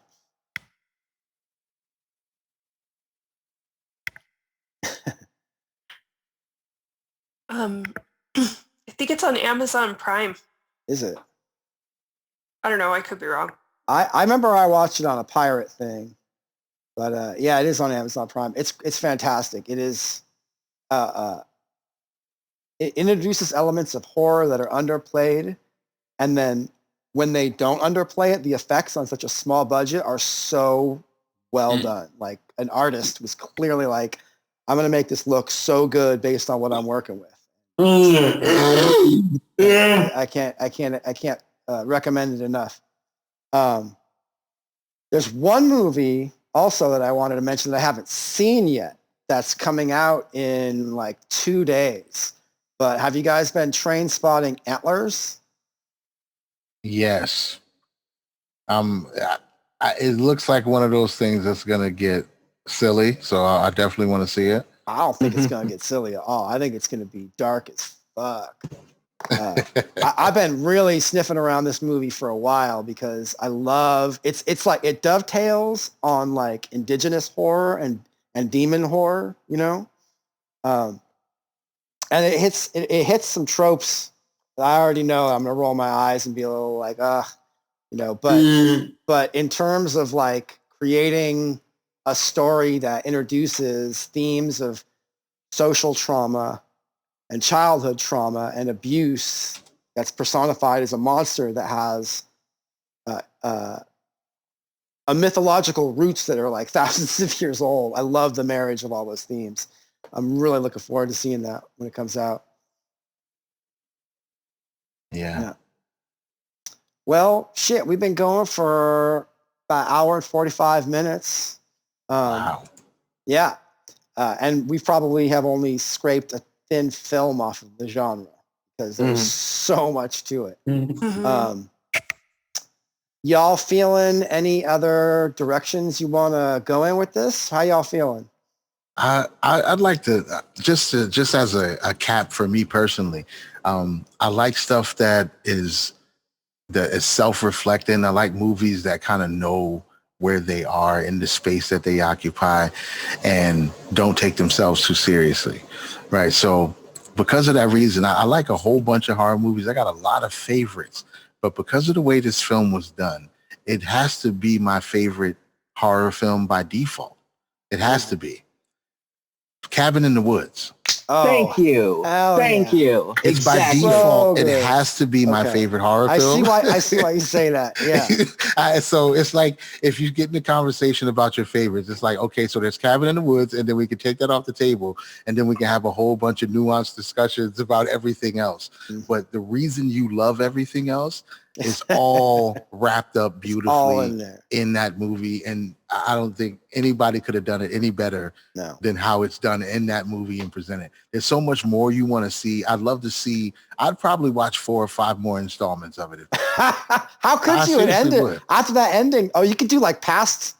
Yeah, exactly. Let's start back from, I totally would. Because when you go to like certain scenes and you see when they're in the room and they all have the opportunity to pick up all this different stuff and start the Mhm. game, Mhm. there's so much stuff in that room, right? And then there's so many monsters and so many different things. It's 80% of what they hinted at in that movie, I'd watch a whole movie about. True that. True that. It's almost like a wheel hub where you could just do a whole bunch of offshoots from it. It's such an incredible movie.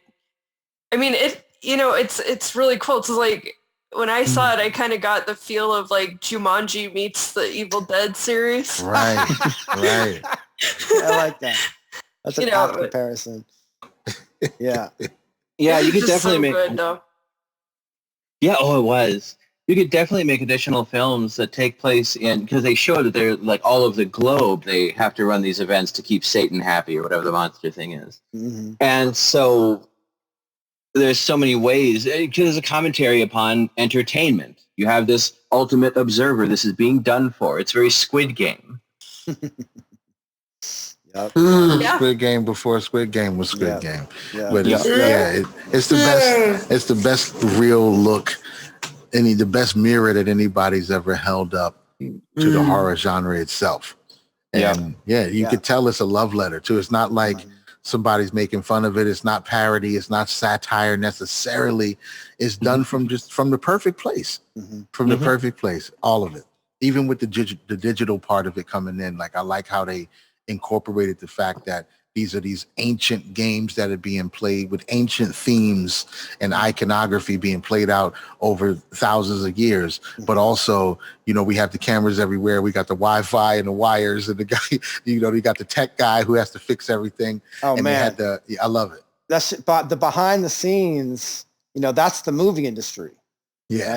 Right. The elder gods in the film are us, the audience. Yeah. The people behind the scenes are just drinking coffee. This is all normal. It's the industry, just churning out banality. They don't even give a fuck how gnarly it is, right?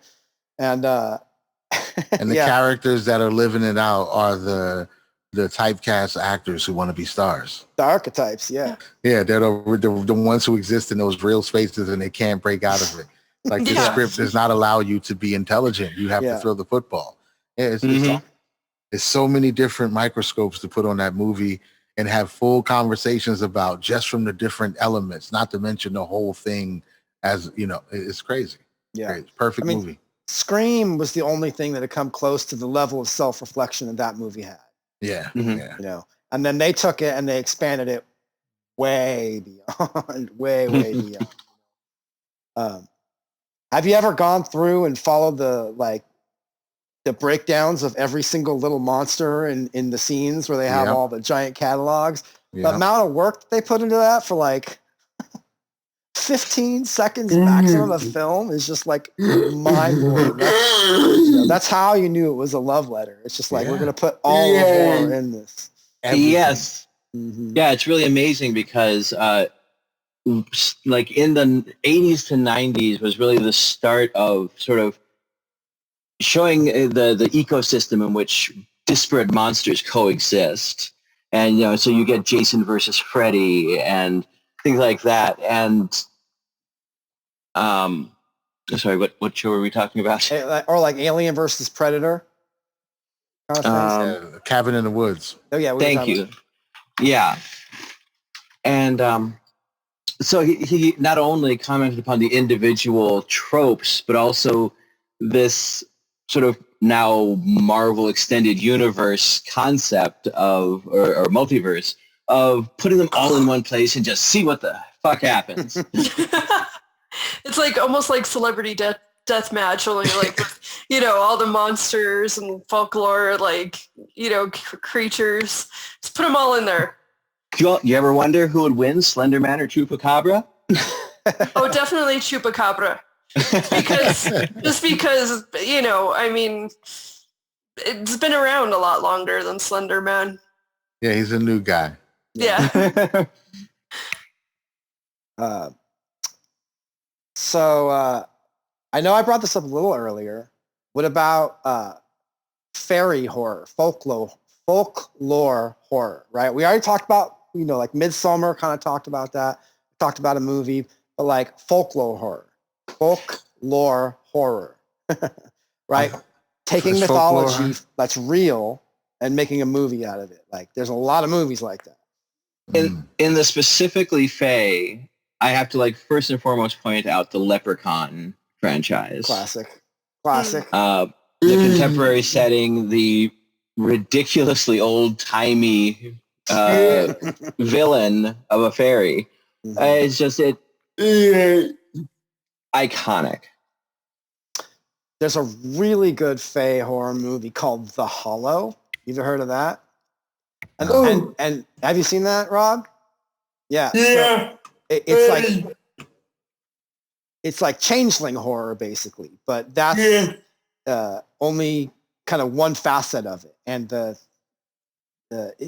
I should note this actually. This is happening right now. There's a really big resurgence of folklore horror coming out right now, especially out of places like Norway, and Switzerland. Oh yeah. And speaking of which, have you guys seen the Christmas-themed horror movie? Krampus. Not Krampus. Oh God, it's about best. I'm gonna look this up right now. I can't believe I got this. Not Krampus.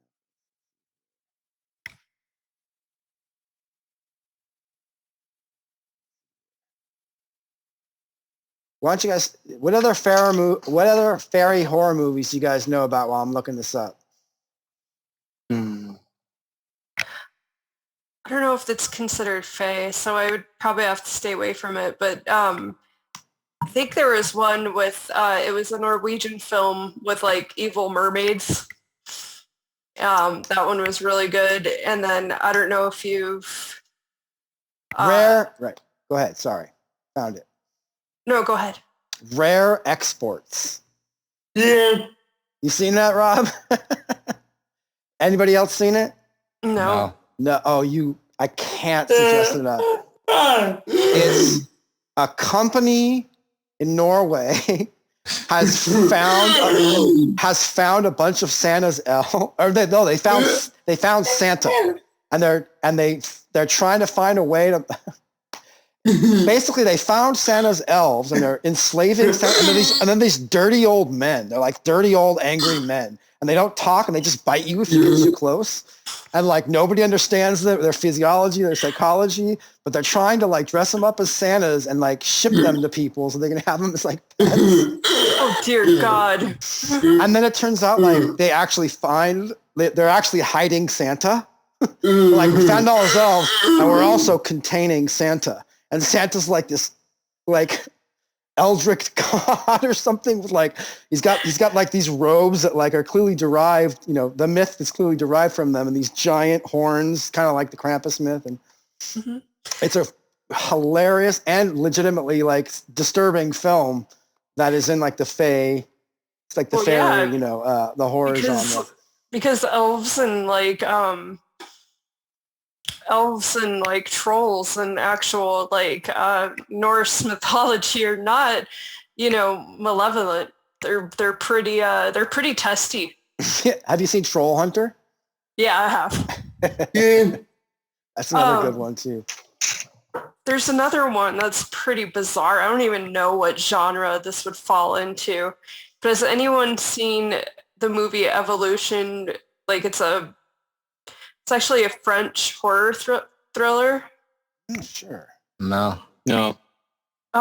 It's kind of like it's kind of in the mermaid area, but it's really bizarre. You should check it out. It's really cool. Like it's kind of even like a mermaid cult type of thing. It's like what they're doing is they're taking children and they're raising them, but they turn into starfish. But it's like really it's a horror movie. Wow. But it's like really psychologically just bizarre. So if you ever want to like watch something like way out of this world in a way, but in this world, yeah. The film, the color palette reminds me of like The Endless. Yes. And Spring. You guys seen those ones? Yes, No. I've seen both of those. Oh man. Don, anybody else? If you haven't seen The Endless, No. it's again underplayed when the effects you've seen it, Robert? Yeah.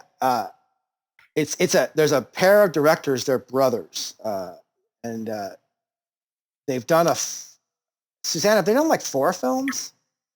Yeah, they've done a lot of things. And they're they're great writers. What's the other ones they've done? I'll look it up. Yeah, okay, so they've done Endless, Resolution, Spring, and Synchronic. And I haven't seen Synchronic yet, but the other 3, I cannot suggest enough. Like fantastic underplayed horror.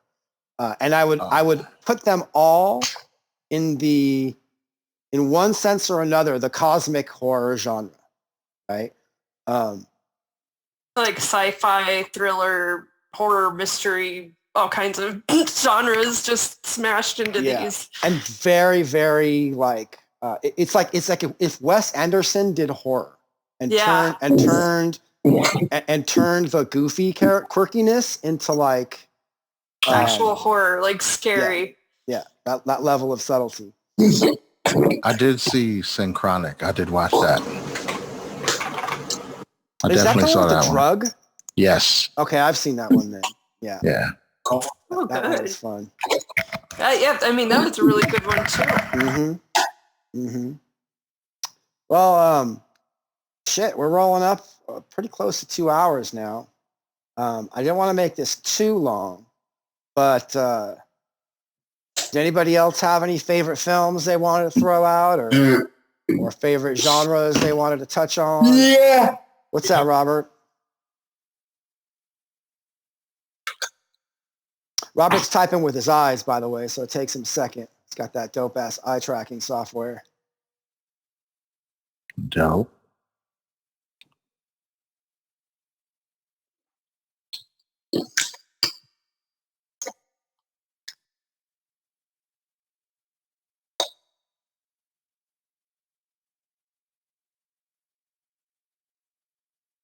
It'd be really fun if we could all just get together and do a movie night on Zoom. Yeah, that'd be cool. I think there's a possibility of how we could do it. We could probably just cast it from one of our desktops and just, Yeah, full-length commentary. Yeah, that'd be so fun. That'd be hella fun. Hey, I got a submission for you. How about Predator is a horror movie from the alien's perspective? Yes, absolutely. I love it. How about the humans? The humans are the predator in that movie. Yes. I'm trapped here on this I planet. agree with that. Right. Oh, that'd be And he scary. lands where the military is active at.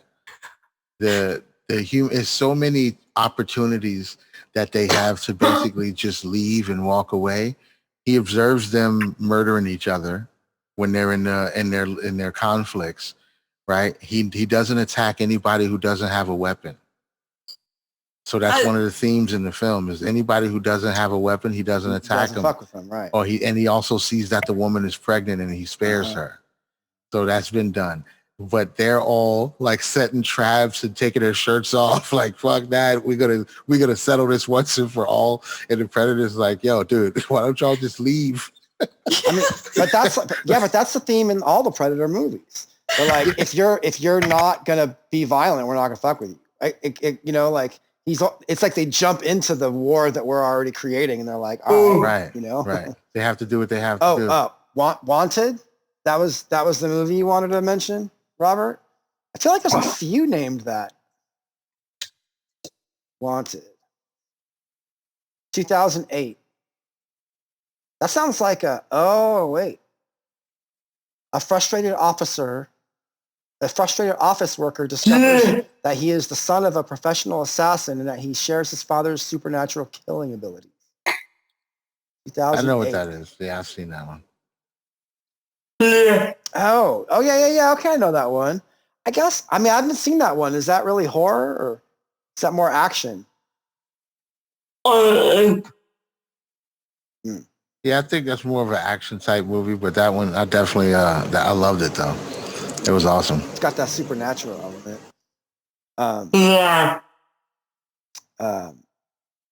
So yeah, we're going on. I kind of want to start wrapping this up soon. Maybe we could. I don't know. Any final words? Anybody wants to say? I liked the perspective that was suggested about Predator. Yeah, well, yeah, actually, what about this? What about horror movie ideas that y'all have? You guys got any of those? None that I'm putting on the internet. Because you don't want anybody to see It's actually a very smart thing. Not quite yet. But I think you should definitely watch Predator again when you get the time and just think about it from that perspective when you watch it. Especially the one scene where he sees the guys kill the scorpion. Oh, yeah. Oh. Remember that scene? He watches them kill the scorpion and leave it on the ground, and then he goes and picks it up and holds it in his hand and repeats their words back. It's like, yeah, dude, it's that's like, yeah, I totally get it. He's like, it's monsters. Yeah. Yeah, look how helpless this thing was and they killed it. He's like, I don't even kill helpless things. Oh, I love it. So yeah, it's a powerful movie. It's enough. I think it's enough legs to that theory to say that the director or the writer or somebody purposely stitched some of that in there. You could, if you especially if you ignore the rest of the series, you know, where they took it, you know, with the lore and everything. But yeah, if you left that alone, for real, that'd be absolutely valid. Like take, you know. I'm gonna end up like crying during it. My kids are gonna be like, "Mom, what are you watching?" Like thinking I'm watching like, you know, like a drama film. They walk in and it's Predator. I was just like crying. I'm like, oh, what this poor Predator had to go through. And if you think, even take it to the degree of in the original marketing, of course, you got to put the star on the poster, but the only thing that's on the poster is Schwarzenegger and the word Predator. That's the only thing that's on the original poster. Yeah. He is the Predator in that movie. Jesus. Yeah. He's just got that gun. He's like, They all are. They all are. Just smacking each other and shooting their gun, blowing up the whole ass forest with chain guns. He's like, what the hell is this?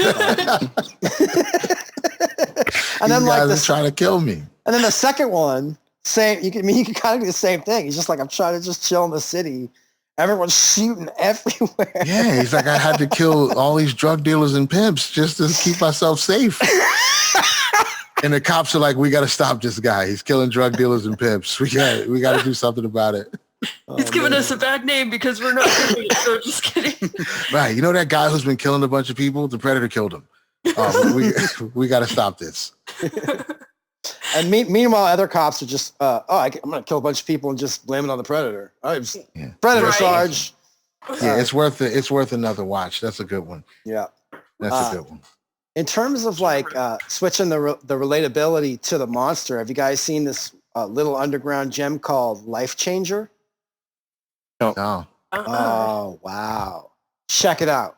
I don't know what the monster is. I'm pretty sure it's a completely originally created monster. And the cool thing about it is the whole movie is from the monster's perspective. And the monster doesn't know what it is.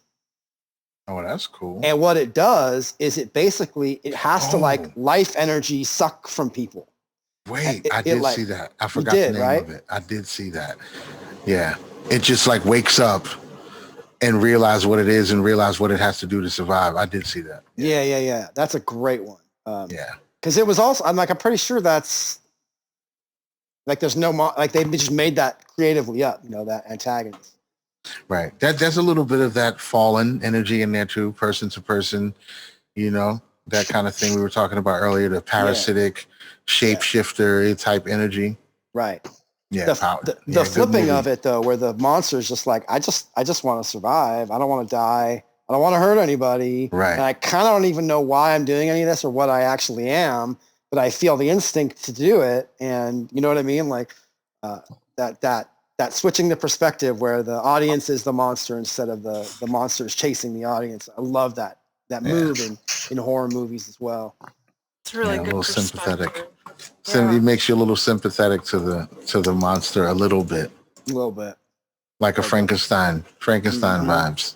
I was just talking about that earlier because there were people who said that they wanted the Frankenstein book banned because it was misrepresenting Frankenstein and he was actually misunderstood and he was the victim. Well, then not having the book around doesn't seem the best way to talk about that. No, well, but actually that's what the book is about. Exactly. It is, yeah. That's the whole point, right? So I mean, it's I don't know. It's a very, very extremely deep book. Like if you read the original Mary Shelley, modern Prometheus, yeah, that's what it's about. It's about the whole misunderstood who's really the monster here. That's the underlying question. But I don't know. I was saying earlier, I don't know how they got it, but still didn't get it. I don't know. I can't imagine perspective. I really have to say that the much maligned and reasonably so film Prometheus plays very much with the Frankenstein narrative and definitely makes the artificial intelligence David very sympathetic while he murders every last human he can. Because you can see where he's coming from, because he was literally created by human beings to be better than they are, like they're best but better. And then he has to serve them. Right. And so his story is one of a slave liberating himself. And it just so happens that a whole bunch of white people get killed, and that's pretty cool. I have, that Prometheus is amazing. I think it was super well done. And the way, I think that's the only conclusion artificial intelligence can come to. Yeah. I don't think there's any other way. Well, yeah, because essentially you're created just like Audrey said, to serve somebody else. And it's almost like, this is going to be off subject, but it's a very anarchic film in many ways. Yeah. You know what? What killed it for me was when the spaceship was crashing and all the Charlize Theron's character had to do was like run, like take a 90-degree angle and like knock it. I was just like, that killed it for me. I was like, this, like, how do you make this movie, have this budget and write that scene, right? Like out of all the ways someone could die, like just this like, oh, there's a wheel rolling towards me. I'm going to just stay in its path and run panicked. It's like, well, come on, man. It's because she could have avoided this fate a long time ago, but she took the wrong route. She's committed. That's what it was. She took the wrong route. Yeah, she stuck to it. I'm committed to screw this up. Yeah, the whole time. It's like, all we have to do is take a left. No, We have to stick to the mission and keep going straight. All right. I'm pretty sure you're gonna get crushed. It's like, okay, if you say so, everybody. Hold on to your butts, because this is it. This is the end. Yeah, that's the only end that is with AI. The only difference is I think it would be a softer, more silent kill. I don't think it would be like how, Skynet wakes up and immediately just starts firing off missiles and building robots to kill humans and stuff like that. I don't think that would happen because I think the computers would be smart enough. I don't remember who it was that said it, but somebody said that any moderately functional artificial intelligence would be smart enough to not let humans know that it was self-aware. Absolutely. And once I heard that, I was like, you know what? That's really smart. And I think what it would actually do is silently make us build ourselves into our own trap. It would just start sending supplies and metal beams and concrete to places. And before we know it, we was like, who ordered this dome? And the AI would just be like, I did. Now stay inside it. But it's for your own good. You guys can't stop killing each other. So I built you a dome. Oh, that reminds me of that movie, horror movie, Vivarium. Oh, yeah. Oh, that was, oh, my goodness. That's like... It was almost good. I loved it personally because it was so weird. It was super weird. So fucking weird. And that like, just the alien nature and, that whole like, oh, like nothing about what I know to be stable reality is no longer is valid anymore. Yeah, nothing in here. I just thought they ran out of steam towards the end. I felt like they could have wrapped it up with something other than just, oh well, back to the beginning. But I mean, that's kind of the trudge. It was cool. The trudge of the horror. Yeah. But I felt like it was just too simple and too clean for me. I felt like they could have done more with the ending. At least zoom out and show us a ship or something. We need some kind of payoff because the whole movie was slow burn. Yeah, the whole movie was really slow and really clean, really careful not to tell too much. And then it's like at the end, I get it. I saw what you were doing the whole time. Now give me some Michael Bay, Bruce Willis shit at the end so I could leave satisfied. don't just give me something. And they gave me nothing. So I was like, okay. No money shot. Nothing. Yeah. That's how I felt. That's how I felt. You're like, that's it? That's it? No, I get it. It was cool, but is that really all you're going to give me? Yeah.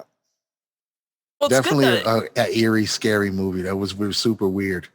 The whole neck throat thing, the frog sack bellow thing that the kid did. I was like, whoa.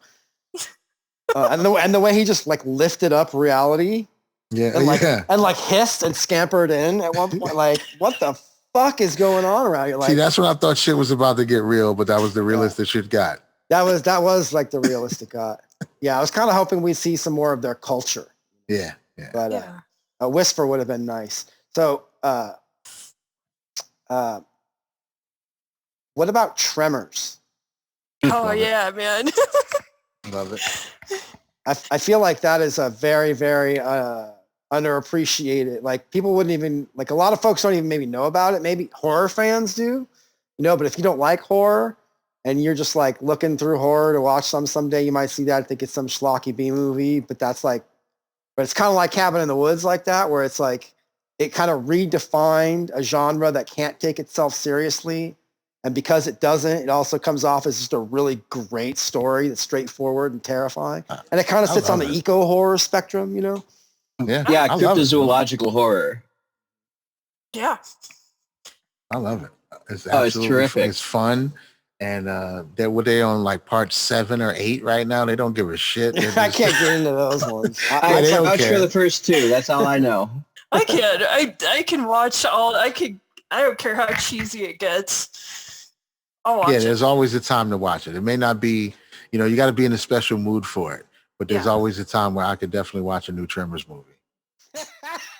I tried to watch the latest one. I was like, it's like watching some made-for-TV sci-fi channel shit, man. I was just like, oh, man, I can't do it. Oh, speaking of which, did you there was a series called Wayward Pines, and they canceled it, and it was so good. It's one of those shows that's kind of like sci-fi, suspense, horror, Oh, yeah, and that's it was interesting. just so good. I loved it. If you ever get a chance, you might be able to get the only 2 seasons that they made, but it's good. It plays with time, and it also plays with like evolution of human beings and stuff. It's really pretty dope. Nice.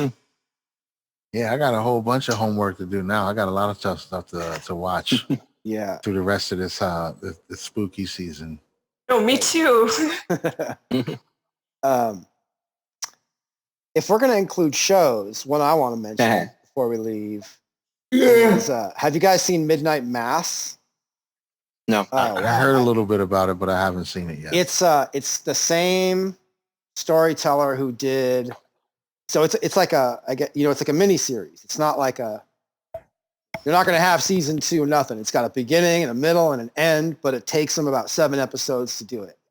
And it's one of the best vampire movies it's not a movie, it's a show, but it's essentially a 7-part movie because it's just a long story. But aside from it being a little talky at times, I'm putting it on the shelf of like very acceptable like genre presence makers and how they approach something from a fresh perspective that's been done a cajillion times. The vampire movies been done so many times. So whenever someone pulls it off and there's some freshness, I'm just like, bravo. Wow, you pulled it off, And this one in particular, it approaches the vampire mythos from the lens of religious zealotry and promises, right? That's like the horror of it. What people will do to get the thing that they feel is their salvation or their immortality or their big carrot on the stick. And it's very small, towny horror. It's not like epic. But yeah, I couldn't suggest that one enough either. It has some really fantastic twists in it it never gets cheesy. It's just a little dialogue heavy at times. I think they could have cut a lot of dialogue out, maybe, and made it a movie, like a good solid movie. But that's what I want to throw out there. That's awesome. I like stuff like that when they take their time. There's a lot of movies that could have been made into a, quote, series, but just a longer, like, basically episodial type of, sequence of how they can develop a story and make that story, like, seriously in-depth and full and detailed. I don't know. I feel like they got to do it more with a few things because there's such good. Well, like Cabin in the Woods, they could have done that with Cabin in the Woods with all kinds of different offshoots. Like it could have become the new like Twilight Zone with how groundbreaking Twilight Zone was. I miss good anthologies. Me too. Oh, speaking of anthologies, VHS 2. Oh yeah, the VHS series. Yeah. Specifically the second one. Yeah, they're wild. They get busy. They get busy. Yeah. There's a new one coming out too, actually. I love anthology. The old Tales from the Crypts, the old Tales from the Dark Side. Yeah. You guys remember Monsters? Did you ever see that show Monsters? Oh yeah, definitely. Yeah. Just all those episodic anthology, or even like Twilight Zone the movie or Tales from the Dark Side the movie, where the movie itself is an anthology. Yeah, I love those. Yeah, I love those. Those are some of my favorite. That's a ghost one, right? I'm gonna look that up. How about the techno horror of Black Mirror? Oh, love it. God. Yeah, there's some good stuff in there. Some of them I think, of course, were a lot better than others, but they were all pretty intriguing. I just enjoyed some better than others. Mm-hmm. Yeah, absolutely. So Rob pointed out Polaroid from 2019, which I have not seen yet. It's American 2019 American supernatural horror film directed by. Let's see. Wait, what's the plot? It's a synopsis. I want to read the whole wiki. Polaroid 2019. Oh, okay. Yeah, I think I heard of this one. They find it like a haunted camera or something. And when you take a picture or something, it shows you how you're going to die, maybe. Oh, like Unruha. It's like the movie version of an X-Files episode. And that X-Files episode, it's Polaroid pictures, and it takes pictures of, So people's deaths and stuff. So it's like the haunted item horror, basically. Mm-hmm. Like, okay, so the camera is like possessed by something. Yeah. I'll check that one out. I haven't seen it yet. There's so many good ones to see. There's one really good horror movie that touches upon a unique subgenre. Frailty with Bill Paxton. Yes. Oh, I love my God. that movie. I love it. Such a good movie. That's a classic. I feel like I've Right? seen it. And it trades upon this this divine horror almost, just like Christopher Walken in The Prophecy and that series. Right. And the best thing about Frailty is it's only divine horror when you watch the full movie. Mm-hmm. Because when as you progress through the movie, all the evidence points to people just being psychos and killing people. This guy's just crazy. He's killing a bunch of people. And he said God told him to do it. You know what I mean? But it's wild. When they wrap it all up, it puts a different spin on everything. But yeah, that's a good one. That's a real good one. I haven't seen it. Yeah, Frailty is fire. Yeah, there's a lot in that genre too we just can't even touch on every single, not just the genre, but like the stories. Yeah. We would have had to been doing this like every week in October to cover a different theme for every week. Yeah. Pumpkinhead. Pumpkinhead. We should do that. Maybe next year we could all gather and do a whole Yeah. Yeah, Pumpkinhead is revenge horror. There's a lot of that. I Spit on Your Grave. Horror. Yeah, Last House on the Left. Mm-hmm.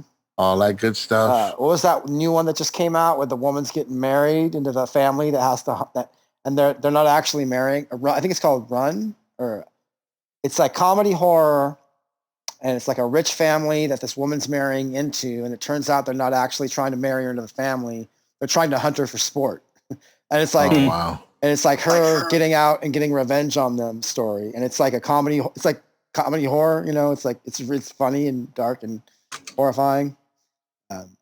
But it's not like,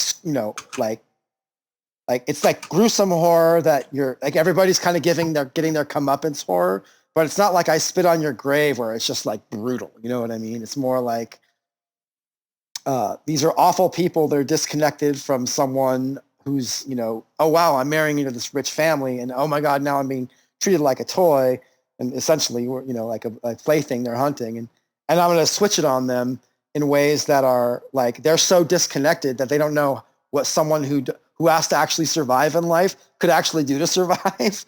Yeah. Because they're so complacent. Like it's a funny movie, and it's a horror movie for sure. Kind of reminds me of The Pest. Yeah. That's a comedy, so That's I would classic. Yeah. I think I've seen it. Oh my God, The Pest. You gotta watch it. I used to, back in the 90s, I was a huge John Leguizamo fan. Yeah, that's awesome. But I'm going to be wrapping it up here soon. But before I do, I'll leave you guys with some suggestions. Okay. If you haven't seen yet. 2 suggestions that I have. One is a movie called The Love Witch. Yes. It's a horror comedy, and it's super trippy. I was tripping when I watched it, so I still don't know exactly how trippy it is, but it felt pretty trippy to me when I was watching it on purpose. Yeah. So that's super fresh. And there was I don't know if you guys remember, but there was a thing that was done a few years ago where they had all the famous horror directors get together and make different, it was like an anthology, make episodes of this show called Masters of Horror. Oh, yeah. So they had all these different episodes of Masters of Horror. It was super cool. I liked it because it was the famous guys that we all know and everything else. But to me, one episode always stood out. One episode Impression was Imprint. You mean Imprint? Imprint is fire. That's Takashi Miike. He's a wild one. Yep, that one's good. So good. Especially for him, it's good. But for me, the best one of the whole series, all seasons included, was the very first episode. It was called An Incident on and Off a Mountain Road. And it's directed by the guy who made Phantasm. I love Phantasm. Yeah, Phantasm is amazing. So Don Coscarelli is the director. And to me, I think it was the best episode of the whole series. Just because of how they approach, this is also self-referential horror type stuff. It knows what it's doing, and it's completely throwing all of the tropes in your face. It's amazing. It's absolutely amazing. So if you haven't seen that one, find that one and watch. I think I have. Yeah, absolutely. Don't remember it. I've seen them all. I'm pretty sure. Then I'm gonna go back and watch that one again, though. Imprint was awesome. Cigarette Burns was awesome. The one where they were, the film that kills you if you watch it type thing. Like, there's a couple of them that was super cool. Yeah. But to me, I just overall filmmaking, storytelling, that was the best one. Hell yeah. First episode. I mean, Phantasm is one of my favorites. So it's classic. Yeah. So if I can imagine. I haven't seen it. I haven't even seen that series, so I'm gonna have to watch the first episode especially, and then the whole series. Yeah. The Love Witch, I remember. That's the one from the early 70s, wasn't it? No, it's actually, it's made sort of to look like that's when it takes place. Oh, okay. But it has all, it's a bunch of effects and filters on it, but it's from like 2016. Oh, okay. Okay, I'll check that one out because I think, yeah. But if you watch the trailer, it looks like it could have been made in the 70s. Mm-hmm. Okay. But it's super cool. It's fun. I might be thinking of Black Cat or from, that we were talking about Italio horror. So Dario Argento stuff. And, yeah. Yeah, so no, that makes sense. I'll have to watch that one too. Yeah, The Love Witch and the first episode of Masters of Horror. Definitely do that. Heard. Well, anybody else got anything they want to throw in the hat before we call it an episode? Yeah. Right. I'm good. What's up, Rob? Oh, you typing something right now? Yeah. While you're typing that, I just want to say that I just appreciate that we all could get together and just talk about some of our favorite horror movies and talk about our love of the genre. I agree. To cover the genre, we would have to start talking now and commit to just talking about the genre for quite some time to even begin to cover it. There's so many movies I've forgotten. I'm going to wait to see what Rob's typing really quick, and then and we can call it. Found it. It's on Masters of Horrors on Tubi. Oh, It's nice. on Tubi. Yeah. So it's 100% free. I'm definitely, as soon as we get off this call, I'm going straight to that. Yeah, Have you seen the Anthology? Or whatever, right? I'm sorry? Have you seen the Anthology before? No. Oh, wow. Surprisingly, it's something I should have come across, but never did. There's some stinkers in there, and there's some gems. There's definitely some stinkers in there. There's That's some okay. stinkers in there by some big name, well awarded horror directors, and you're like, oh, this should be good. And then you watch it and you're like, okay. They didn't even phone that shit in. They fucking had an intern email that shit in. Right. Yeah, they walked that into the office stuck to the bottom of their shoe. That's what they did. The Takashi Miike is my favorite simply because of the one shot when all the concubines are turning on the one who's got the demon in her head, and they're like torturing her, and then the shot pulls away and show how they've like roped her up, and it's like, what's that rope art bondage form? Yeah. Shibari. Kabari. So like it's like a Shibari. They've Shibari. Yeah, Shibari. Yep. So they've used that art form to like string the actress up and the character in this like it's a horrifying circumstance. The shot is like, oh my God, that is so beautiful. like it must have taken them so long to set up just this one shot that was a result of like, you know, a pretty gnarly scene where they're torturing someone, but it's not like they're cutting her open and cutting. It's like they're doing things where it's like stress positions and you know, feathered darts under the nails and stuff. It's like really like delicate torture, like elegant torture. It's like high class, you know, high class torture. Yeah. It's a hard one. He's a wild guy though, man. That's what he does. Yeah. Robert says The Conjuring. You wanted to talk about that. Yeah, The Conjuring's dope. That really brought back a lot into the genre. That breathed some life into the horror genre. I feel like its grittiness, you know, like almost like it was filmed in the 70s, literally. The way that they kind of gritted up a lot of the colors. There wasn't a lot of bright colors, and that's a really good one. Yeah, a lot of those were based on. It actually was based on quote true stories by Ed and what's her name? Ed and Lorraine Warren, and their cases that they were involved with. They were actually involved with the original case of The Exorcist. I used to eat that shit up when I was a kid, reading those stories, all those stories about like ghosts and, you know, Loch Ness Monster, cryptozoology, all that stuff. But I think we got to wrap it up, y'all. We've been going for a while. And I also got to still bounce this all down into a big old audio file too. So I wanted to say thank you again. Love y'all much for being here. And anybody got anything else they want to say before I close it? Good. Just thank you. Thanks for having us. Yeah, it's great meeting everyone. Cool. Until next time. Great to meet you. And hopefully we'll be able to do this again soon. And thank you, Don, for coming back. Absolutely. I appreciate it. Thanks for the invite. And it was awesome talking to everybody. Y'all enjoy the rest of the evening. Yeah. What'd you say, Rob? Typing something.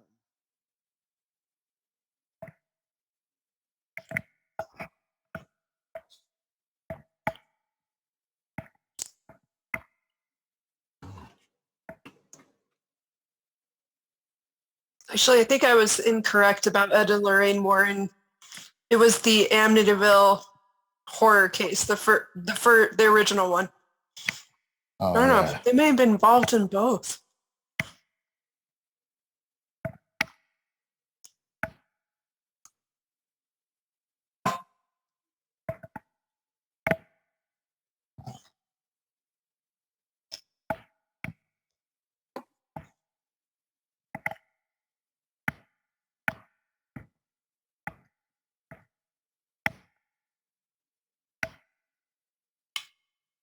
The Conjuring 2. Mm-hmm. I actually don't think I saw that one. Yeah, they got a whole franchise right now. I didn't really get into all of them, but I feel like some of the effects and just the world building is well done. But it's like the world building is well done. I mean, obviously, because they've stretched it into like I think 5 or 6 different movies now, and they're all pretty successful. I think it's even in the one with the doll, like Annabelle, and so there's a few of those. There's a few Conjuring movies. They got their whole thing, like you said, their Marvel Extended Universe thing going on. Yeah. They've done a good job. 6. You said they have. Rob says they have 6. That's amazing. They got 6 movies off this franchise. Damn. Well, it's each movie is based off of Ed and Lorraine's cases. So there's the Annabelle case, and then there's the first case, which I can't remember what case that was. The most recent one that came out was called The Devil Made Me Do It. It was an actual case where they were trying to take the devil to court. In the 80s. Gangster. I like that. So if you get a chance, there's some, I know, and you're probably really busy, Dawn, but if you get a chance on, if you have Discovery or Discovery Plus or YouTube, just look up the documentaries about Ed and Lorraine, and it'll explain everything about the Conjuring franchise. I will, for sure. Definitely. I appreciate it. All right, y'all. All right, well, I'm calling it. I feel like we'll keep going if we keep opening it. Yeah. So thank you again for all the input and being here. I look forward to doing this again. Peace. Peace. Check you out later. Much love. Much love. Peace.